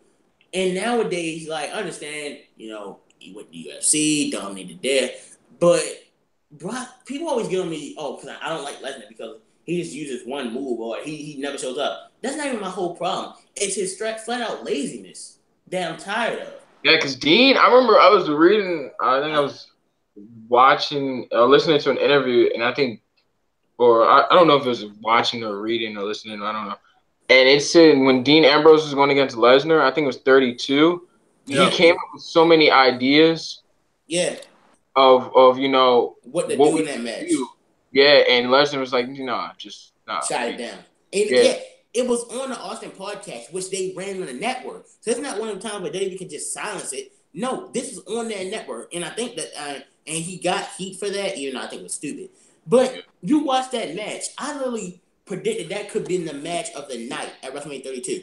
And heck, look at the match Lesnar had with Punk at SummerSlam 2013. But now you got Brock, Dean says, I had all these ideas, and there was no set plan. And I was met with laziness. So he said, I'm going to go out there, we're going to figure it out. And when you look at the build-up and how Dean was starting to become a star, and that really hurt his momentum. I mean, and heck, I said Dean should have won. Dean didn't have to win. Looking at it in hindsight, you could have built this a match where Dean took Brock to the limit but still lost. Sometimes, and this is what a lot of people don't get nowadays, what I would call a wrestler loses or burial. Sometimes it's better to lose a match than win a match. For example, look at Austin at WrestleMania 13. What did more for him? If he had beat Bret in that submission match or the way he lost a passing out due to loss of blood? You don't have to always win a match. If Dean had fought Brock, I said the match went like 20 minutes and they'd been hardcore, they'd have gone over the building, and Brock still won, and Dean looked like a star, that'd have been better for him than winning that match. Yeah, there's plenty of superstars that have gone out like that. Chris Benoit used to do it all the time. He used to lose matches and then get standing ovations and lose. That's how it is sometimes. Yeah. But winning's not always important, but it's looking strong in defeat. Come on, Steve. Roman Reigns. Roman Reigns. I mean, in my opinion, and when you were talking about the standing ovation, a modern reference, I mean, I think we could say, because this is your guy, Kyron. We could look at Johnny when he lost. I forgot which match it was. Philadelphia. Philly, yeah, with Andrade, and he lost, and people were still cheering for him, Yeah, myself included. I was heartbroken he didn't win. I was pulling for him hardly. I was begging for him to win, and he lost, and I was hurt. But I'm like, you know what? This could have done better. See, for me, I don't know, bro. I was rooting for Almas in that match, man. I want to see Almas win, even though I like Johnny Gargano, but I didn't want to see him lose the belt right there. Like, I felt it would be too early for him to lose the belt. Probably. I feel like they should let Almas win and then kept the feud with Gargano going. But when Ciampa came back, then I knew he was going to feud with Ciampa, so I was like, well, that's done deal. The only thing I feel with Ciampa was how healthy was that knee. And because, I'm like, this feud has to happen eventually. And let's be honest, that match they had in TakeOver, it was wow. I've never felt more emotion. Even Sasha and Bayley's matches did not put me on that emotional hold of an NXT match like Gargano and Ciampa did. When Gargano made Ciampa tap, I legitimately. I was about to say, I don't know, bro. Know about that one. That's for me. I don't know, bro. That's for me. That's just debatable. No, I ain't watched that Sasha and Bayley match in a long time, but that match, I could just think about it and be like, yeah, like that match was so unexpectedly good. Like nobody thought that match was gonna be as great as it was. I remember when the matches happened, I was kind of like, man, I honestly not really into this match, like for real, to be honest. And after the match was over, I think that got to be the best female match I've ever seen in my life. It was me too, because I'm like, this is the thing with me. I had the network, but I was not watching NXT at the time because I just thought it's a developmental, who really cares? But I hear people praise it all the time. I'm like, you know what? I'm gonna watch this. And the Bayley Sasha match was important because of this. And I said this in my top 10 matches of 2015. After the Divas Revolution flopped on the main roster, I was almost ready to give up on women's wrestling in WWE. I really was. Like, you're bringing these 3 women who everyone says are very good, and you had this storyline flop. And then Sasha and Bayley happened, and I'm like, this is what women's wrestling is supposed to be. I still been clapped after that match how good it was. And then the Iron Woman match, I admit I did cry when they were honored at the end with the bouquet of flowers. I admit that. But with Gargano and Ciampa, it's like, Gargano and Gargano and Ciampa, I'm sorry. With Sasha and Bayley, even though I was not watching NXT at the time, like I knew for a fact Bayley was gonna win both of those matches. With Gargano and Ciampa, I did not know if Gargano was really gonna win or not. That's how good the story was. Like it's like when. I knew he was gonna win just because. It's because it was the first the match they have now. The next match, Gargano might lose the next match. I think Ciampa's gonna win this one. In Chicago. No, is it gonna? I think Tommaso will win, and then they'll have a third match, and they'll be tied even, and it'll be the rubber match. You know what I would love to see, and here comes me with the booking again. I would actually find a way for Ciampa to win this match in Chicago. Have him challenge Aleister Black for the title. And I wouldn't say in Brooklyn, but if it has to be in Brooklyn, then Brooklyn. Have Ciampa win the title. Gargano takes that title from Ciampa. Think of it this way. What would mean more to him than taking the title from the guy who's put him through hell over the last year and a half? But you got to think about it like this. Would you think the rivalry? I mean, it's likely. I'm not going to take this out of the equation. But do you think by then people start possibly to be uninterested in it? No, not a chance. And the only counter argument I had in my decision, my idea is this: does the rivalry really need the title? I don't think so. No. But when you start seeing matches over and over and over again, I understand they could really put on a match and put on a really, really good match. But it's like you start seeing it and seeing it and seeing it, and then it's like, oh. But Mark, bro, that's exactly how I feel about Nakamura and AJ right now, bro. Yeah, sadly, yeah. But that's the difference.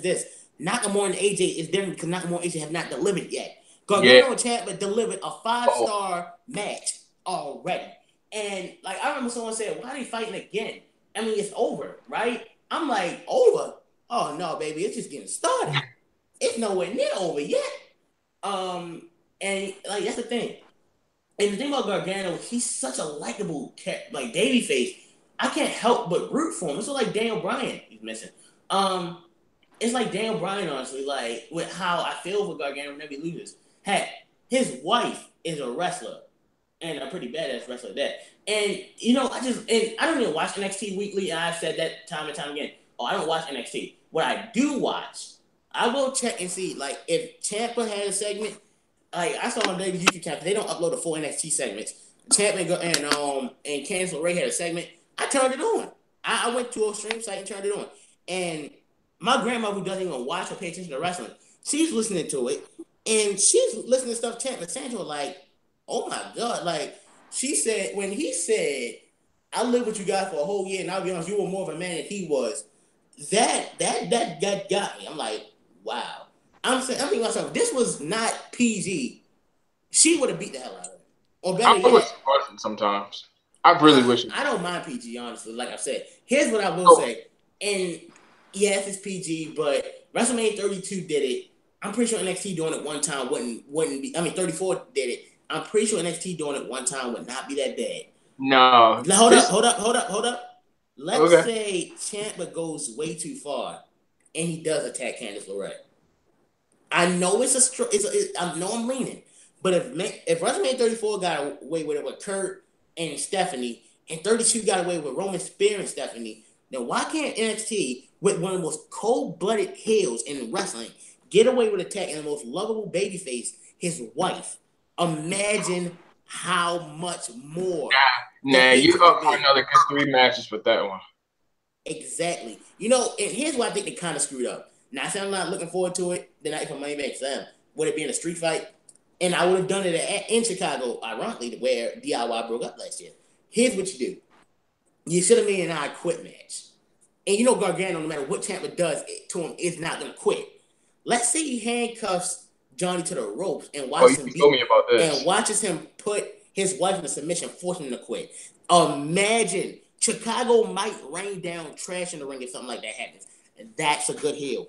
That's good storytelling, and that's you might go down. Even bro, they don't do stuff like that. The last that's what I'm saying. The last was going to be somebody attacked somebody's wife, where I was like, oh my god, it was when Randy Orton. It was Randy, yeah. And he DDT Stephanie, bro, and gave her a kiss. I was like, bro, that's cold. What does Randy and Ciampa have in common? Well, Ciampa has no personality, but both were cold-blooded heels. Randy would do anything to get that title, and we know Ciampa will do anything to put Johnny through more hell. What more hell can you put him through than hurting his wife in front of him? I mean, once again, it's a long shot because they don't do stuff like that. But once again, like I said, if they let Roman spear Stephanie at WrestleMania 32, and they let Kurt put Stephanie in the ankle lock at WrestleMania this year, what's wrong with having Ciampa just attack Candice LeRae one time? The difference is Candice is a legitimate wrestler, unlike Stephanie. And she'll take it. Candice will take it because he has wrestled before. Which is why worse. Exactly. I think that with a bloody face. So you're gonna tell me, think of it this way. We know Ciampa is the best heel in wrestling right now. And definitely in WWE. How do you put him in one of the 10 greatest heels of all time? Have him attack Johnny Gargano's wife in front of him. Oh yeah. That is the ultimate heat magnet. I mean, you go to Full Sail and you see nothing but Johnny Gargano signs when Ciampa comes out. You see it take over New Orleans when he entered that arena with no music, and there was not a single person cheering for him. And they were saying, "Fuck you." Hey, I was cheering for him. I was like, I like Tommaso Ciampa. What? Oh no, I like Tommaso Ciampa too. But this is how much of a heel, how great a babyface Johnny. I mean, from a heel perspective, yeah, I see what you're saying. But like, I like Tommaso Ciampa. So here's the thing I stand by. When they were in DIY, who was honestly the more popular of the two? It was Johnny. Definitely Johnny Gargano, no question. We knew that when they eventually split, it was going to be Tommaso who turned heel. We knew that. I ain't gonna lie. When he attacked Johnny Gargano and he turned on him, I was hurt. I was like, damn. Like I was already hurt because they had just lost the ladder match right before that. Then I had to deal with him the turn. And the funny thing is, I should have saw it coming. But when they played, like, put the little thing in the corner, I'm thinking, okay, show's over. Then he attacks him, and I'm looking at it like this. And I remember someone said, "Oh, Ciampa should attack Gargano after that match in New Orleans." I don't think so. I mean, because for one, the feud is not over, and Ciampa's still going to be that heel regardless. But let Gargano have this one moment with his wife, and I think, and that's the way I feel about this storyline. It's the best storyline in WWE right now. It's not only the best storyline in WWE. It's one of the best in wrestling, if you ask me. And I don't know how far it can go. I think we should have a trilogy. And like people say, oh, well, what if you get tired of it? And Malik, you said, well, that's how AJ and Shinsuke is. If they keep delivering, who cares? I mean, look at Kevin Owens and Sami Zayn feud in 2016. The two had a good match at Payback. They had been, even though they had, they were involved in multi-man matches, they never got away from each other. And then a lot of people, and even though they had so many matches, they had one more match at Battleground, which was the best of all of them. And no one complained about that. It's all down to delivering in the ring. And that's why I feel like Gargano and Ciampa was going to have it. And while you can argue, oh, it's getting old, knowing the heel face dynamic has never been more pure. Think of it this way, in the main roster especially, no matter how good someone is a heel, you're going to have people rooting for him. Give me one person in NXT that really, in those audience, that cheers for Ciampa and doesn't cheer for Gargano. What do you mean, like superstars? No, I mean like this. Let's say you. No, we know because wrestling isn't real, but it was a time when you didn't have heels being cheered. You didn't have baby faces being booed. And even NXT that line, they crossed that line at times because there were so many heels back in the day. Well, yeah, like for example, Sasha and Bayley. Well, yeah, you can argue the crowd was more behind Bayley. That's not like Sasha was not being cheered either. With Gargano and Ciampa's not being cheered. no matter, and Gargano was like, for what I heard, to take over New Orleans. When Gargano won, there were legit people in the stadium hugging each other. That's called emotion, and that's what NXT feeds off of, and this feud's gonna feed off emotion. There's only certain people. They're very rare nowadays to find somebody like that. It's hard to be a babyface. It's hard to be a straight heel. They're very rare. Daniel Bryan's the only other person. It can be is like Johnny Gargano. Because now, very rare. Because you look at it now, and it's like the range, like the size of wrestling is different. You know, back then, if you had a small guy like in this case Daniel Bryan, who wasn't that big, do what he did, that was great to see. But now you're getting this era of wrestlers where they're not that big.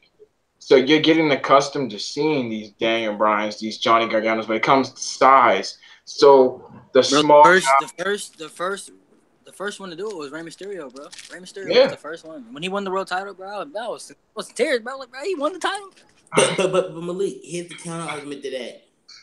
And it also takes crowd emotion. And if we're being honest, that crowd at WrestleMania 22 was not behind Rey in any way. Heck, there were fans booing when he won because it was a lot due to the storyline. It had a lot to do because people really wanted Kurt Angle to win. The thing about a good babyface title win, and even with Cena, I got it like Doc Austin points with a few of Cena's. Only one, like when he won the title against JBL, that's different.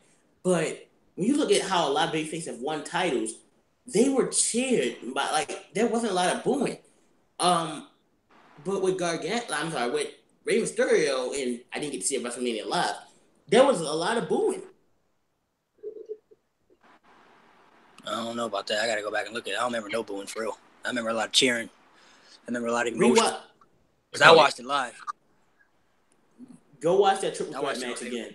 And just look at how many fans were booing when anyone but Kurt had offense. Look how much fans were booing during that. Not just Randy, but Ray also. Oh my gosh, bro! Steph Curry is out here cooking right now. Holy crap! He is. He might be now, but he was bricking earlier. But I mean, there are very few superstars like that. Like Eddie Guerrero was one when he won the title against Lesnar. That was one. Even when Chris Benoit won the title at WrestleMania, that was another one because people wanted to see him win so bad. Hogan, most of Hogan's title wins is because he's Hulk Hogan. But actually, not so much. I think most of it, majority when he beat the Iron Sheik, that was people did not want to see it. Yeah, and Sergeant Slaughter, people didn't want to see them people win. That was but that's once again.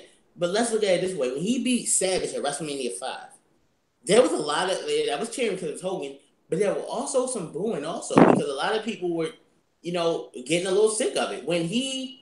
What was that? After he beat and another one was WrestleMania 9. That was people cheer because they want to see Yokozuna with the title, but there was a lot of groaning, like, "Oh God, here we go again."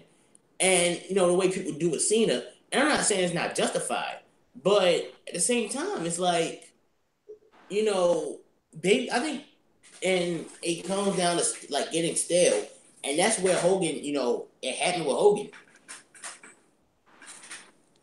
People were tired of his get beat up, get hit with a finisher, throw your opponent off of me, and then people say, well, Saint the 5 moves of doom, like Hogan didn't have it too. People were getting tired of it. Yeah, but there were more. I still think there were more cheers, but it's not like when he like the John Cena. You know what I'm saying? People were really hip. People really didn't understand wrestling like how it is back then. It did now. Wrestling's so out there, and it's so out there now. Be basically pretty much know everything about wrestling. But back then, you weren't allowed to say that wrestling was about all the scripts of it. You weren't allowed to say all that stuff. You had to make it look as real as possible. I mean, I remember when Bret Hart and Owen Hart feuded against each other. They said they wouldn't even speak to each other when they were at family dinners. They wouldn't even speak to each other because they wanted people to think that what they had was real against each other. When they were at family dinners, they didn't speak to each other. They wouldn't speak to each other in public. They wouldn't ride together. They wouldn't talk to each other anytime in public because they wanted people to believe that they really hated each other.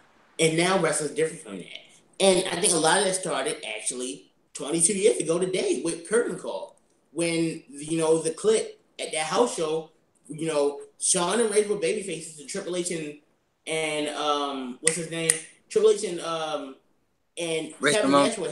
Kevin Nash were heel, and they all hugged it out, and that really started to expose the business. Oh, it's not really real. And nowadays, It was something like this just last year. Remember when Roman and Strowman were in the middle of that bad blood feud and they were killing each other every week? And Tyson O'Neil posted a picture on his Twitter of those two hanging out together, and he quickly deleted it, but still, it's like we know wrestling's not real, and back then. I mean, it's really hard. It's hard for the wrestlers, bro. It's really hard for me to believe nowadays that nobody really hates each other. It's just too hard to believe that. I mean, and then you also got back then, like, not only that, you say, oh, people are smarter. It also goes to, like, the rise of the internet and the rise of ECW. Like, and bro, look at all the stuff. Look at all the stuff they were saying about Ronda Rousey first came. Talking about she had all this heat, bro. She ain't got no heat, bro. She out here taking pictures with people in the European tour. She hanging out with all the women in backstage, man. It ain't got no heat. I mean, she has the nicest attitude. Like, Ronda's, and this is where I gotta give Ronda credit. And not only was she impressive in the ring, but you got a lot of people, like, let's say, like, a lot of people thought she would think coming like, oh, I'm Ronda Rousey. I'm one of the best, UFC fighters of all time. I'm, like, in a title, bitch for her. But she's not like that. She, like, backstage from what I've heard, she's actually, like, a really, nice person. She wants to be one of the girls. And I gotta give her credit for that because you're gonna have, like, that's where, like, she deviates away from Brock. With Brock, he's, a to himself person. He doesn't want to be one of the guys, but Ronda's the complete opposite. And, this goes like you always say, wrestling was different back then because fans did not know the inner works. And, well, we never will know the complete inner works. We know how wrestling is now. Because, and, like, this also has to go with, like, fan chants because, back in the day, it's like the rise of ECW and the rise of the internet, fans would go to message boards and complain about things, and they did not know fans had the same, opinions on wrestling. And ECW fans would go to the same spots and sit in the same seats next to the same people, and they will build this group together. But like I always complain about fan chants, it goes both ways because it's like, how do you think it is when a wrestler or fan goes to an event, chants all this dumb stuff that make the show worse, then they go online to Twitter and complain, why isn't wrestling as good as it used to be? And that's the height of dick moves. I mean, Money in the Bank is going to be in Chicago in 2 weeks. We know there are going to be some CM Punk chants. And I'm telling you now. Yeah. And this has nothing to do with my opinion on either. Roman and Jinder's match is going to get the most CM Punk chants. And that has nothing to do with my opinion on both. You know how, fans are. I mean, myself included. I'm not looking forward to this match. So you know how Chicago's going to be. They're going to hijack the hell out of that match. I agree. Yeah, that's why part of me kind of wishes that I was, or still hoping I wish to be able to be there. Just because, yeah, you probably will be getting a lot of those CM Punk chants. You get it right from the start, right from the jump. Package from the jump in the pre-show, CM Punk chants when they're live on here. So, that's certainly going to be annoying. Anytime they go to Chicago, bro, they're going to chant CM Punk. It don't matter if it's a pay-per-view or not. Well, let's screw it then. Let me go back on that then, Malik. How about when they chant CM Punk when it's not in Chicago? How about when Triple H in Milwaukee, when Triple H and Seth Rollins were having an emotional in-ring segment, and yet fans chanted CM Punk? How do you think the wrestlers feel? And then you got the what chant. I understand that. I mean, I'm not saying it's right. I don't agree with it. I mean, I get upset when people do that stuff. But I mean, I understand when people do it. But chanting CM Punk isn't going to make CM Punk come back. So I mean, exactly. No point of chanting it.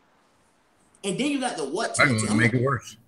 Exactly, because like now the what chance that you get, that's Stone Cold Steve Austin's fault. You can't blame nobody else. That's Stone Cold's fault. But here's why the fans make it worse. The what chant is the bane of every superstar's in the character. Think this way. You want these characters to get over, right? Well, how can they get over on the mic when the fans don't listen to the words of their promo? They just wait for the gap, what, wait for the gap, what, and wait for the gap. And that makes every promo stat sound the same. Like, and I love it. You know what else gets on my nerves? Y'all ever been hearing when the crowd would chant "Too Sweet"? That "Too Sweet" chant. I don't mind that. I hate it. I hate that too. It's man, that gets on my nerves something because they be doing it at the wrong times, man. They just be doing it so much. I'm like, damn. Wait, which Too Sweet are you talking about? All right, when the ref goes 1, 2, and the crowd goes, and they kick out, and the crowd goes, "Sweet." Oh, okay. I can see where you're coming from.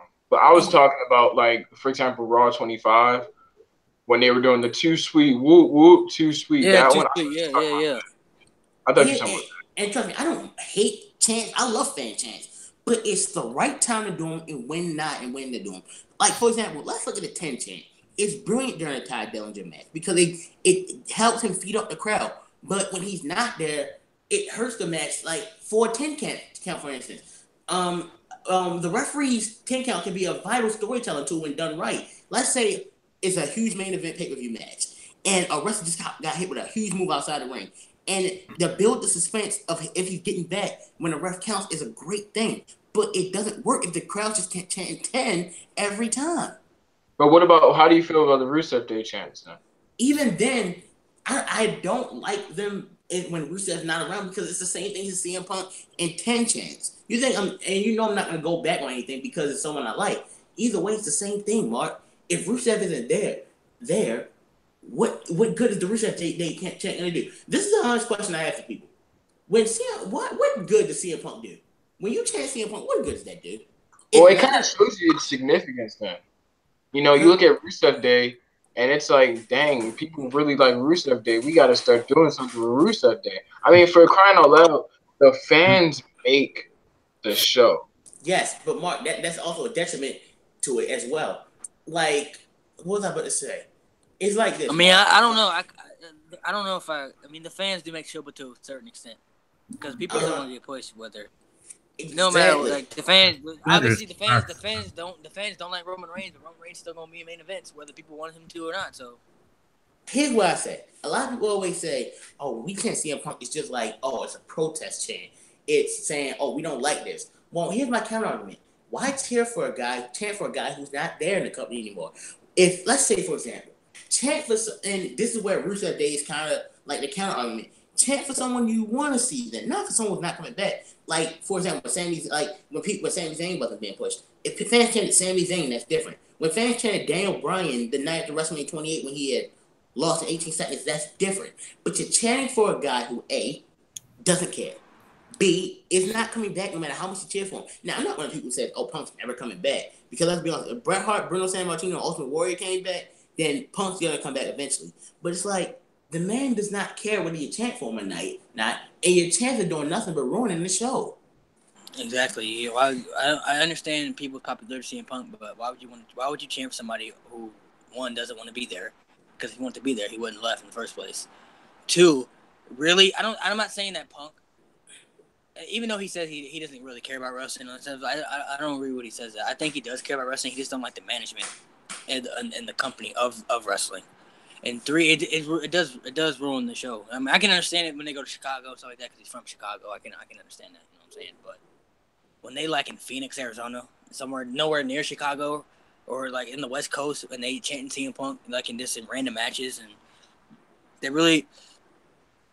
It doesn't make you. It's hard to get invested into matches and stuff like that because it just ruins it. You know what I'm saying? Especially like in fans when they be doing like with the beach ball I was about to bring that up. Like when they be throwing the beach ball in the crowd, stuff like that, and stuff that just ruins.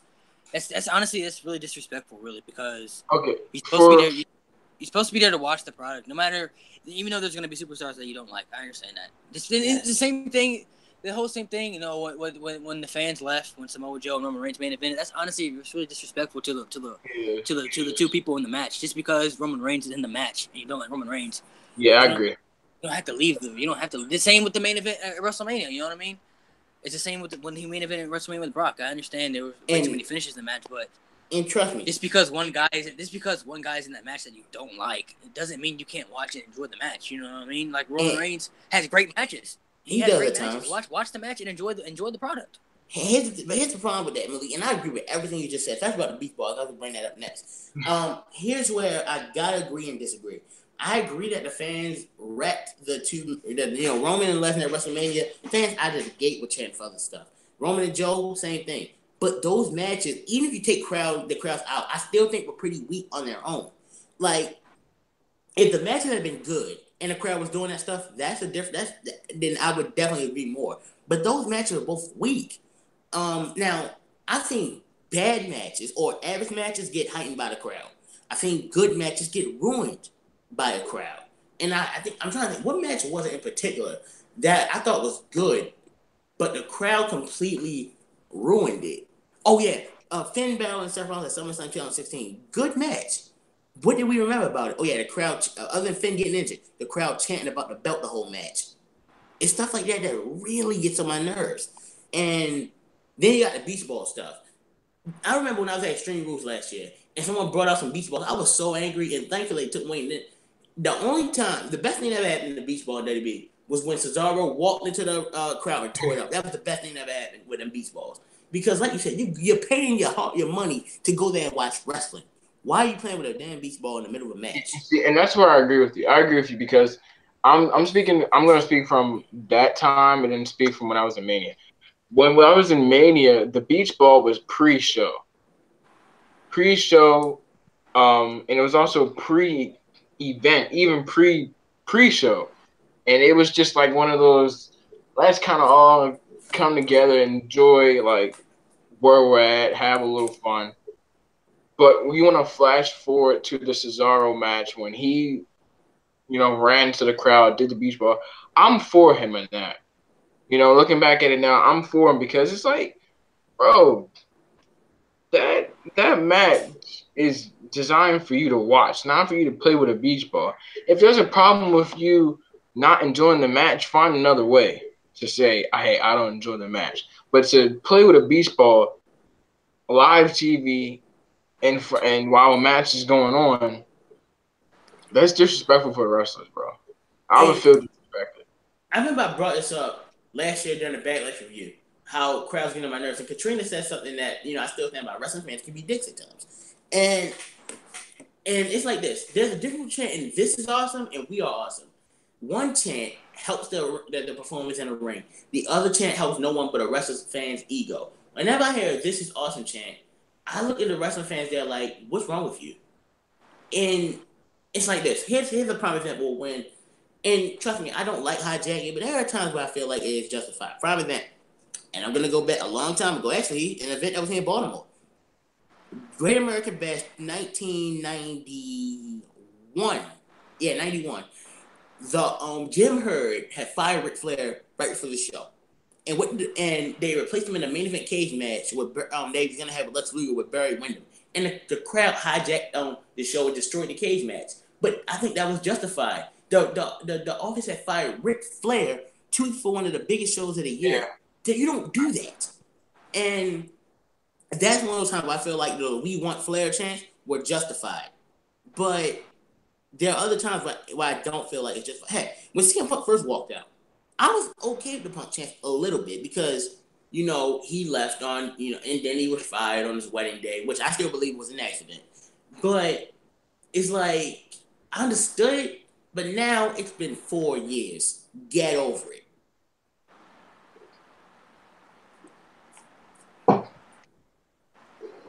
Any other comments? No. I think we did pretty good on this one. So without further ado, I think we've cleared our minds. Actually, I'm looking at this now. Good friend of mine, John, and this might not be super big, but I'm just reading the comments, just making sure everybody knows what's going on in there. It says in regards to NXT, because we were talking about it earlier, he says new NXT is ass. What? It's complete bullshit. What did he say? He said new NXT is ass. It said it's bullshit. So is that Huh? Is that Joshy from school? I believe so. Yeah, I think so. I already had this. Well, if that's him, I already had that conversation with him. Anyone that truly takes. He's the only person I know that'd say something like that. I'm sorry, but anyone that really says, like, the old game show NXT is better than this, either does not like wrestling or that's my whole thing. It just doesn't like wrestling.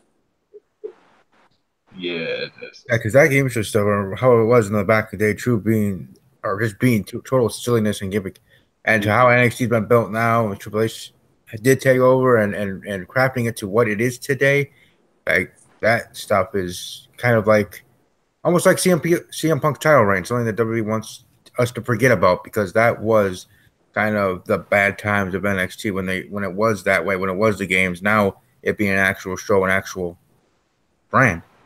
Mm-hmm.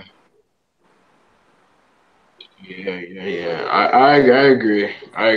Back then, old NXT was so. Looking at it now, was so bad. I mean, there's a lot of wrestlers who held their own in a sense. Had a pretty decent time.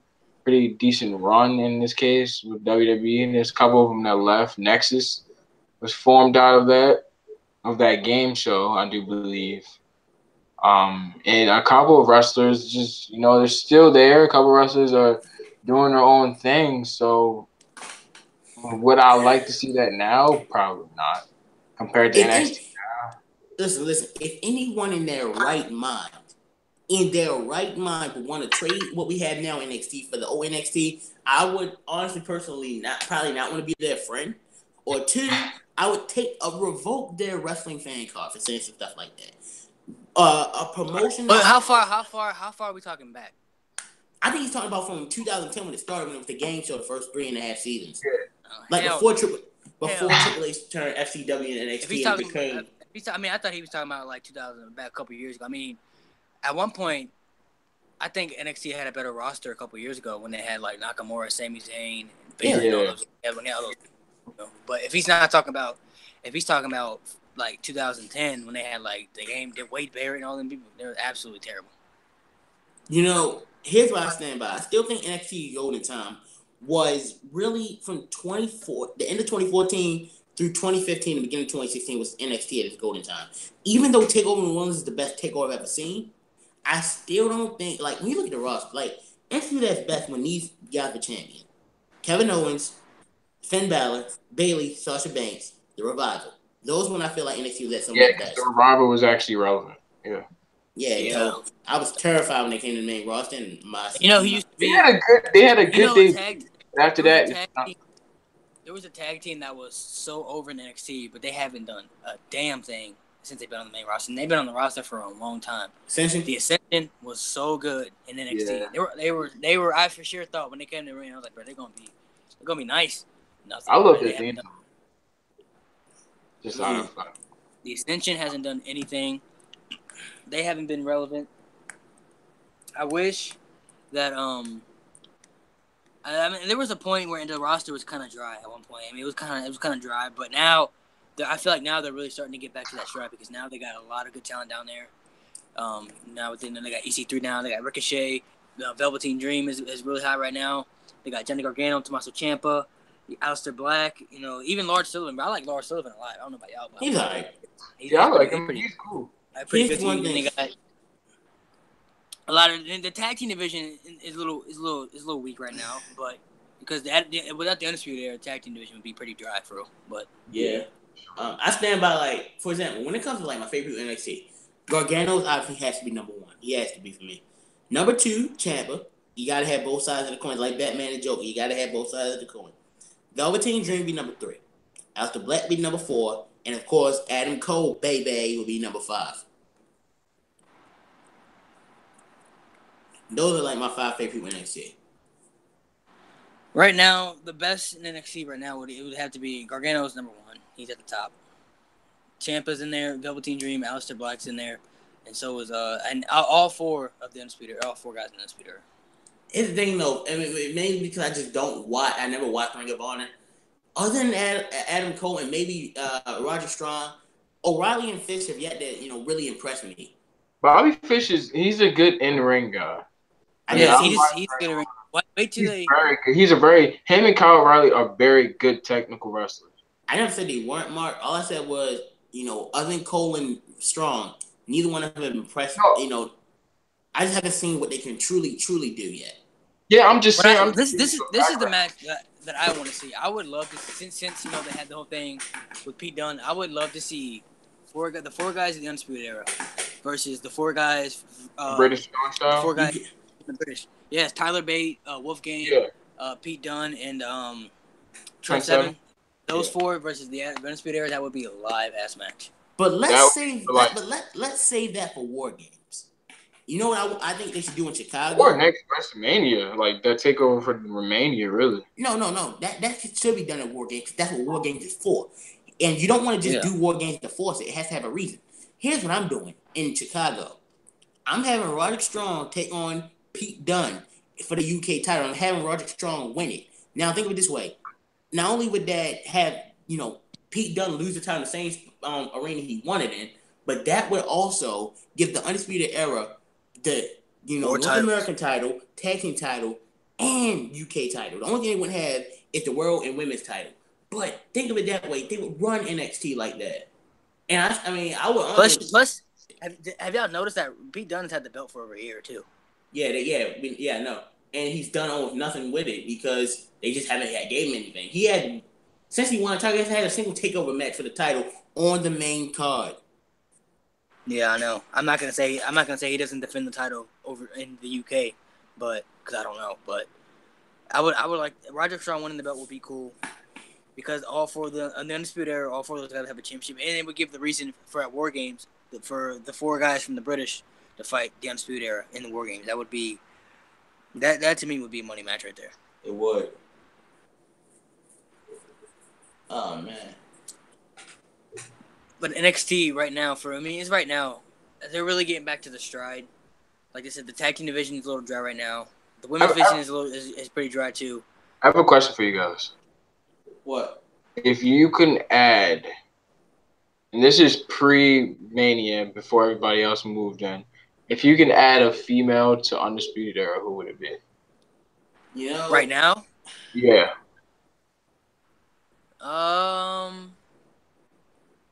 This is, and also including like honestly, bro, I think if she can be a good heel, I would put Dakota Kai in there for real because I like her a lot. And if she was a good heel, I've never seen her as a heel. I don't know how she can do as a heel, but I feel like she could be a good fit. She could be a good fit in there because you don't want to put Shayna Baszler in there. She needs to be by herself. Yeah. You can't put Kairi Sane in there. I was honestly gonna say maybe Shayna Baszler. It could help cover up some of her weaknesses a little bit better. Yeah, but they just signed the other two girls from the Four Horsewomen, so I'm sure they're gonna have some type of their little own faction type thing.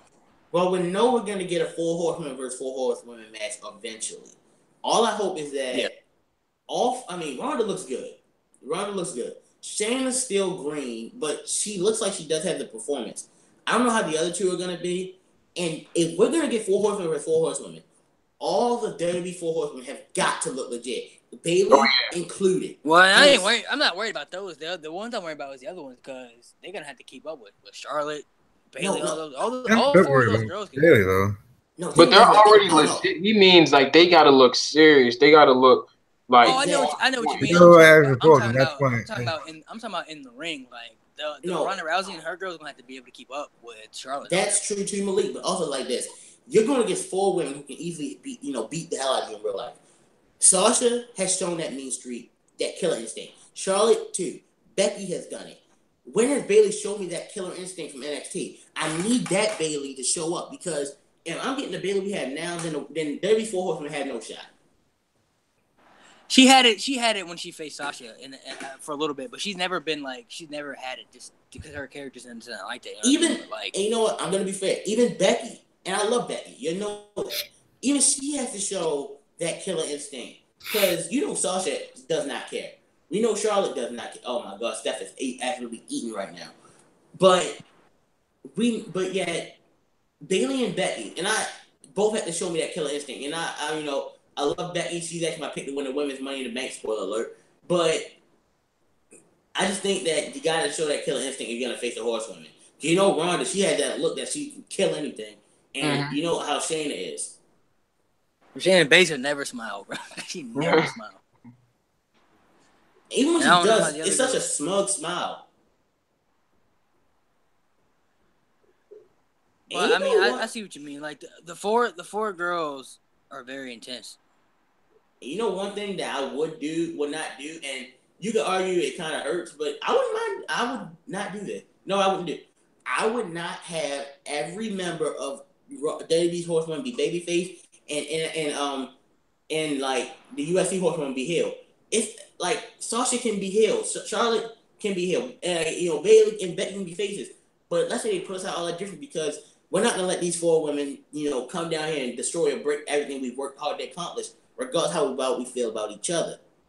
And you don't have to turn all UFC women horsewomen heel. Ronda can stay a face if you want to do that. And that works too. I mean, you don't have to force a babyface or a heel turn just to do this feud.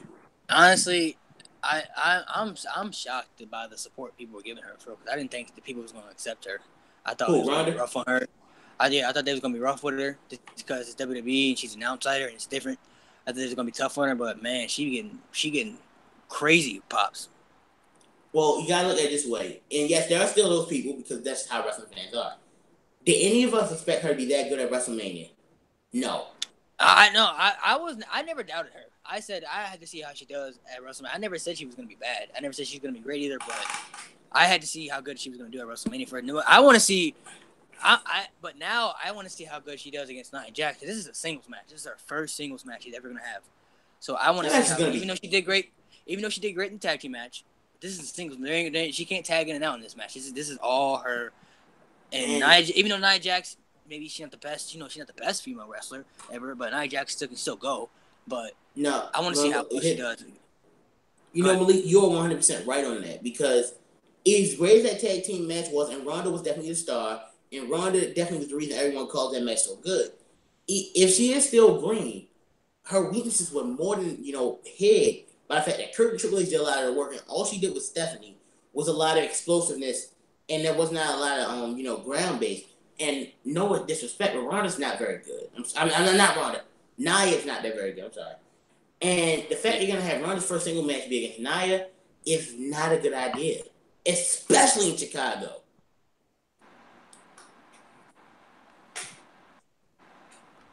I agree. That's why I'm saying, I was actually surprised they actually announced this match because obviously this match is going to end in a false finish. Nia Jax is not going to beat Ronda Rousey.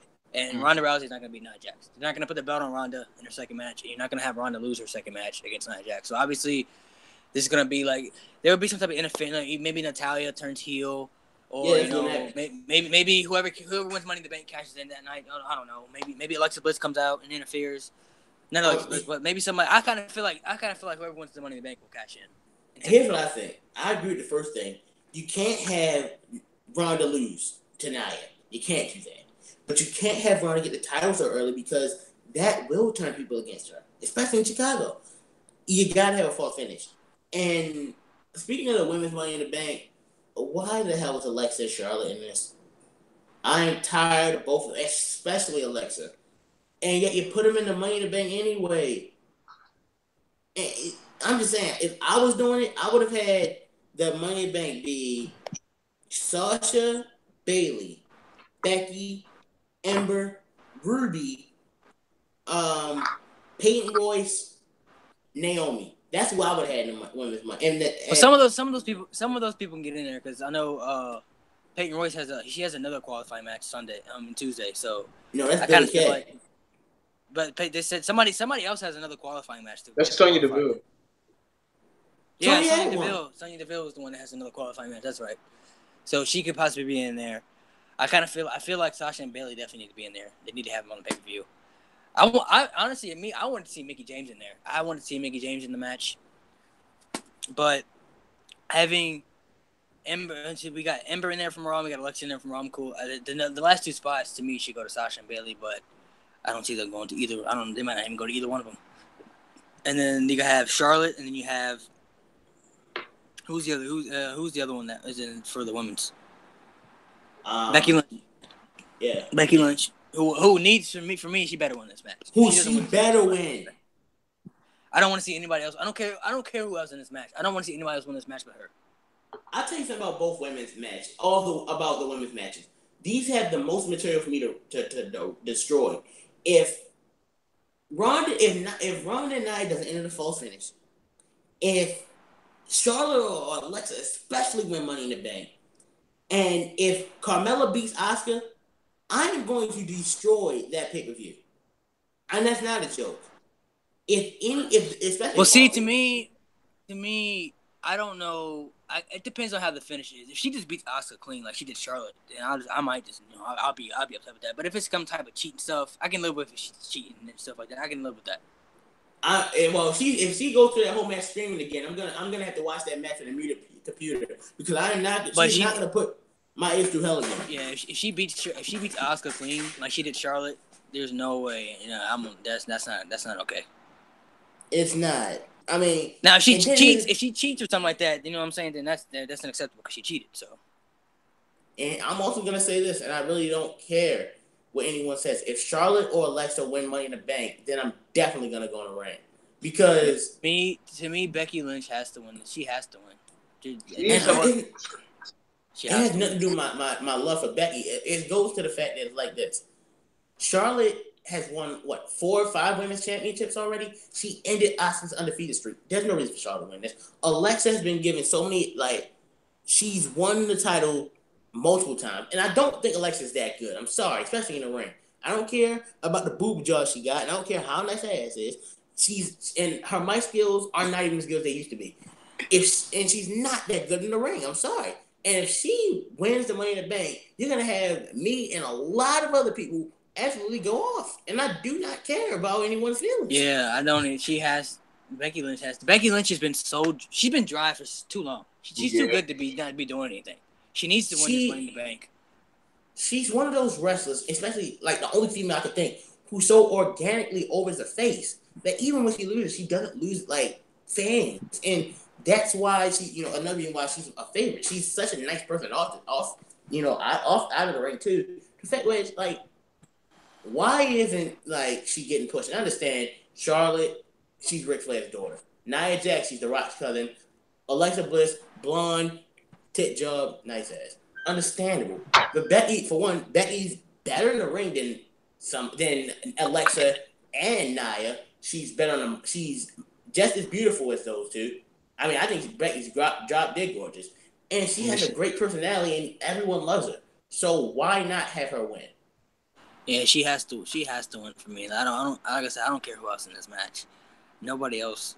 I definitely don't want to see Charlotte and Alexa win. They don't need Money in the Bank. Okay, they're gonna be stars regardless. They don't need to put anything on them right now. But having Becky win would be the best option because she hasn't done anything. She hasn't been involved in any type of storyline in so long, man.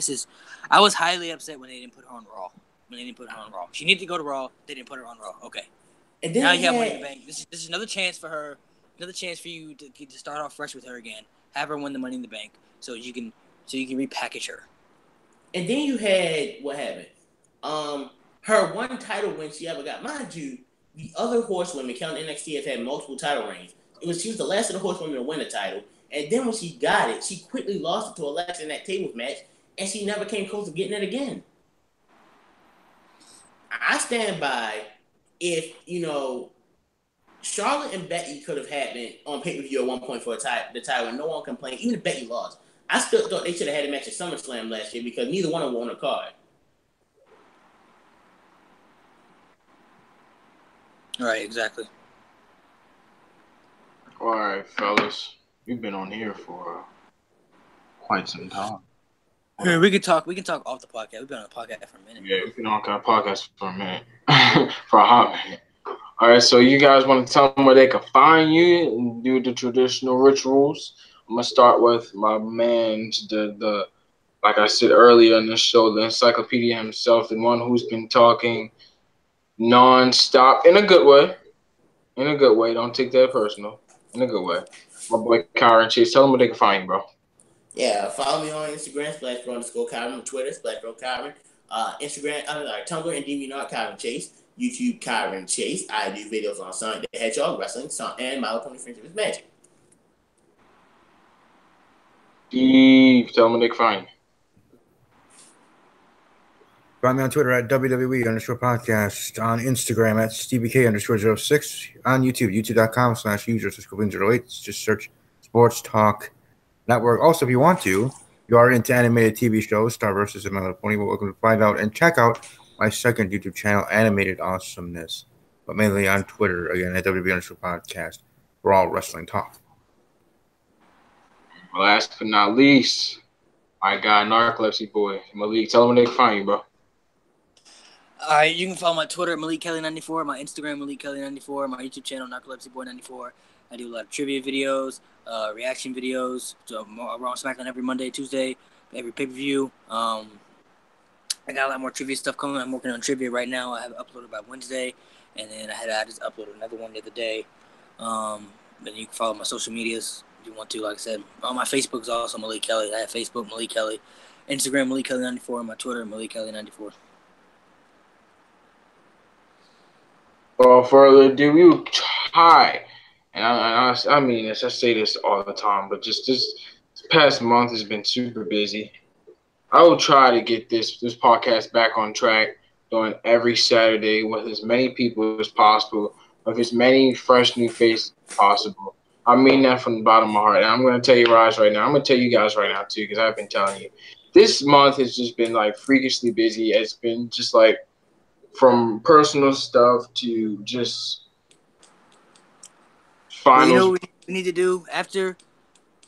Because I want to do that podcast with me and Kyron. We should do that, like, after Money in the Bank. After Money in the Bank, we'll set it up. All right, cool. And y'all can write down questions or whatever. I don't know how y'all want to do it exactly, but yeah, for sure. I'm gonna try to put up a poll on Twitter. Put up a poll on like one of my videos. See like how they want to do it. I'm gonna talk to Steve, Broken, Mountie, Marquise if he wants to come on. I'm trying to get Mike on here. See what his schedule is. We should at least have 3 people asking. So maybe you Broken and Steve, or you Broken Mounted. We should at least have 3 people asking questions. But we need to figure out how we're gonna answer the questions. You know what I'm saying? Because we can't answer them at the same time. Mm. And we're not like near each other, so we can't have like a button or nothing because maybe we could do like a pencil and paper or something like that. I don't know. Yeah, maybe like you both give the question, we write them down. Yeah, that's a really good idea. We could do pencil and paper because then next thing you know, all you have to do is just put them up. Yep. Yeah. There you go. Yeah, we're definitely. We'll do like how many questions y'all trying to do? Doesn't matter to me. Let's do 30. 50. All right, 30. 30, 35. Let's do 30. Let's do an even number. 30. Or 40. Well, 50 we if you got want. time. Huh? We can do 50 if you want. Okay, because then it'd be 3 of us. Yeah, we could try. Let's do 40. If it's gonna be 3 of y'all, they have. Let me see. I'm trying to think. If you're gonna do 10 questions. If you're gonna do 30. If you're gonna do 30, 10. You can ask 10 questions. Steve can ask 10 questions, and somebody else can ask 10 questions. So that'd be 30 right there. All right. Yeah, we could do 30 for right now. We could talk about it because Money in the Bank's what 3 weeks. Yeah. So each person can ask 10 questions. Okay. But don't do like numbers. Cause I ain't good with like the dates. Yeah, don't give us like date like what was the date of this? No. Don't be like what. Don't say like what was the date that John Cena fought Batista for the world? Now you want to say what pay-per-view? That's okay, but you can't give me. Yeah, you can do pay-per-views, title reigns, pay-per-view cards, even like the list of the pay-per-view cards, whatever. Okay. You can do shit like that, but like the dates, like I ain't gonna remember the dates. Like I ain't gonna remember when when Eddie Guerrero won the world title, like the date of the dead. I ain't remember that date. February. I think it was February 15th, 2004. If I'm not mistaken. I mean, I know it was at No Way Out, and it was 2004, and it was in February, but I don't know the exact date. You know what I'm saying? I know the location, too, but I don't know. Like, I ain't gonna remember like dates like that. In locations, I'm not good with locations either. Only for certain things, but locations ain't really. All right, that's cool. All right, we'll talk about it when we get off we get off air. Without further ado, ladies and gentlemen, like I said earlier, we're planning this contest, this showdown, this magnificent podcast that we're gonna have three judges. We're gonna have judges. We're gonna call these guys the judges or the questionnaire people. 2 opponents, 2 friends, but once we get on that podcast, you guys better hate each other. This is actual competition. Without further ado, I'll catch you guys later. Peace out. Next week is the podcast, and we'll do it later. See you guys later. Out.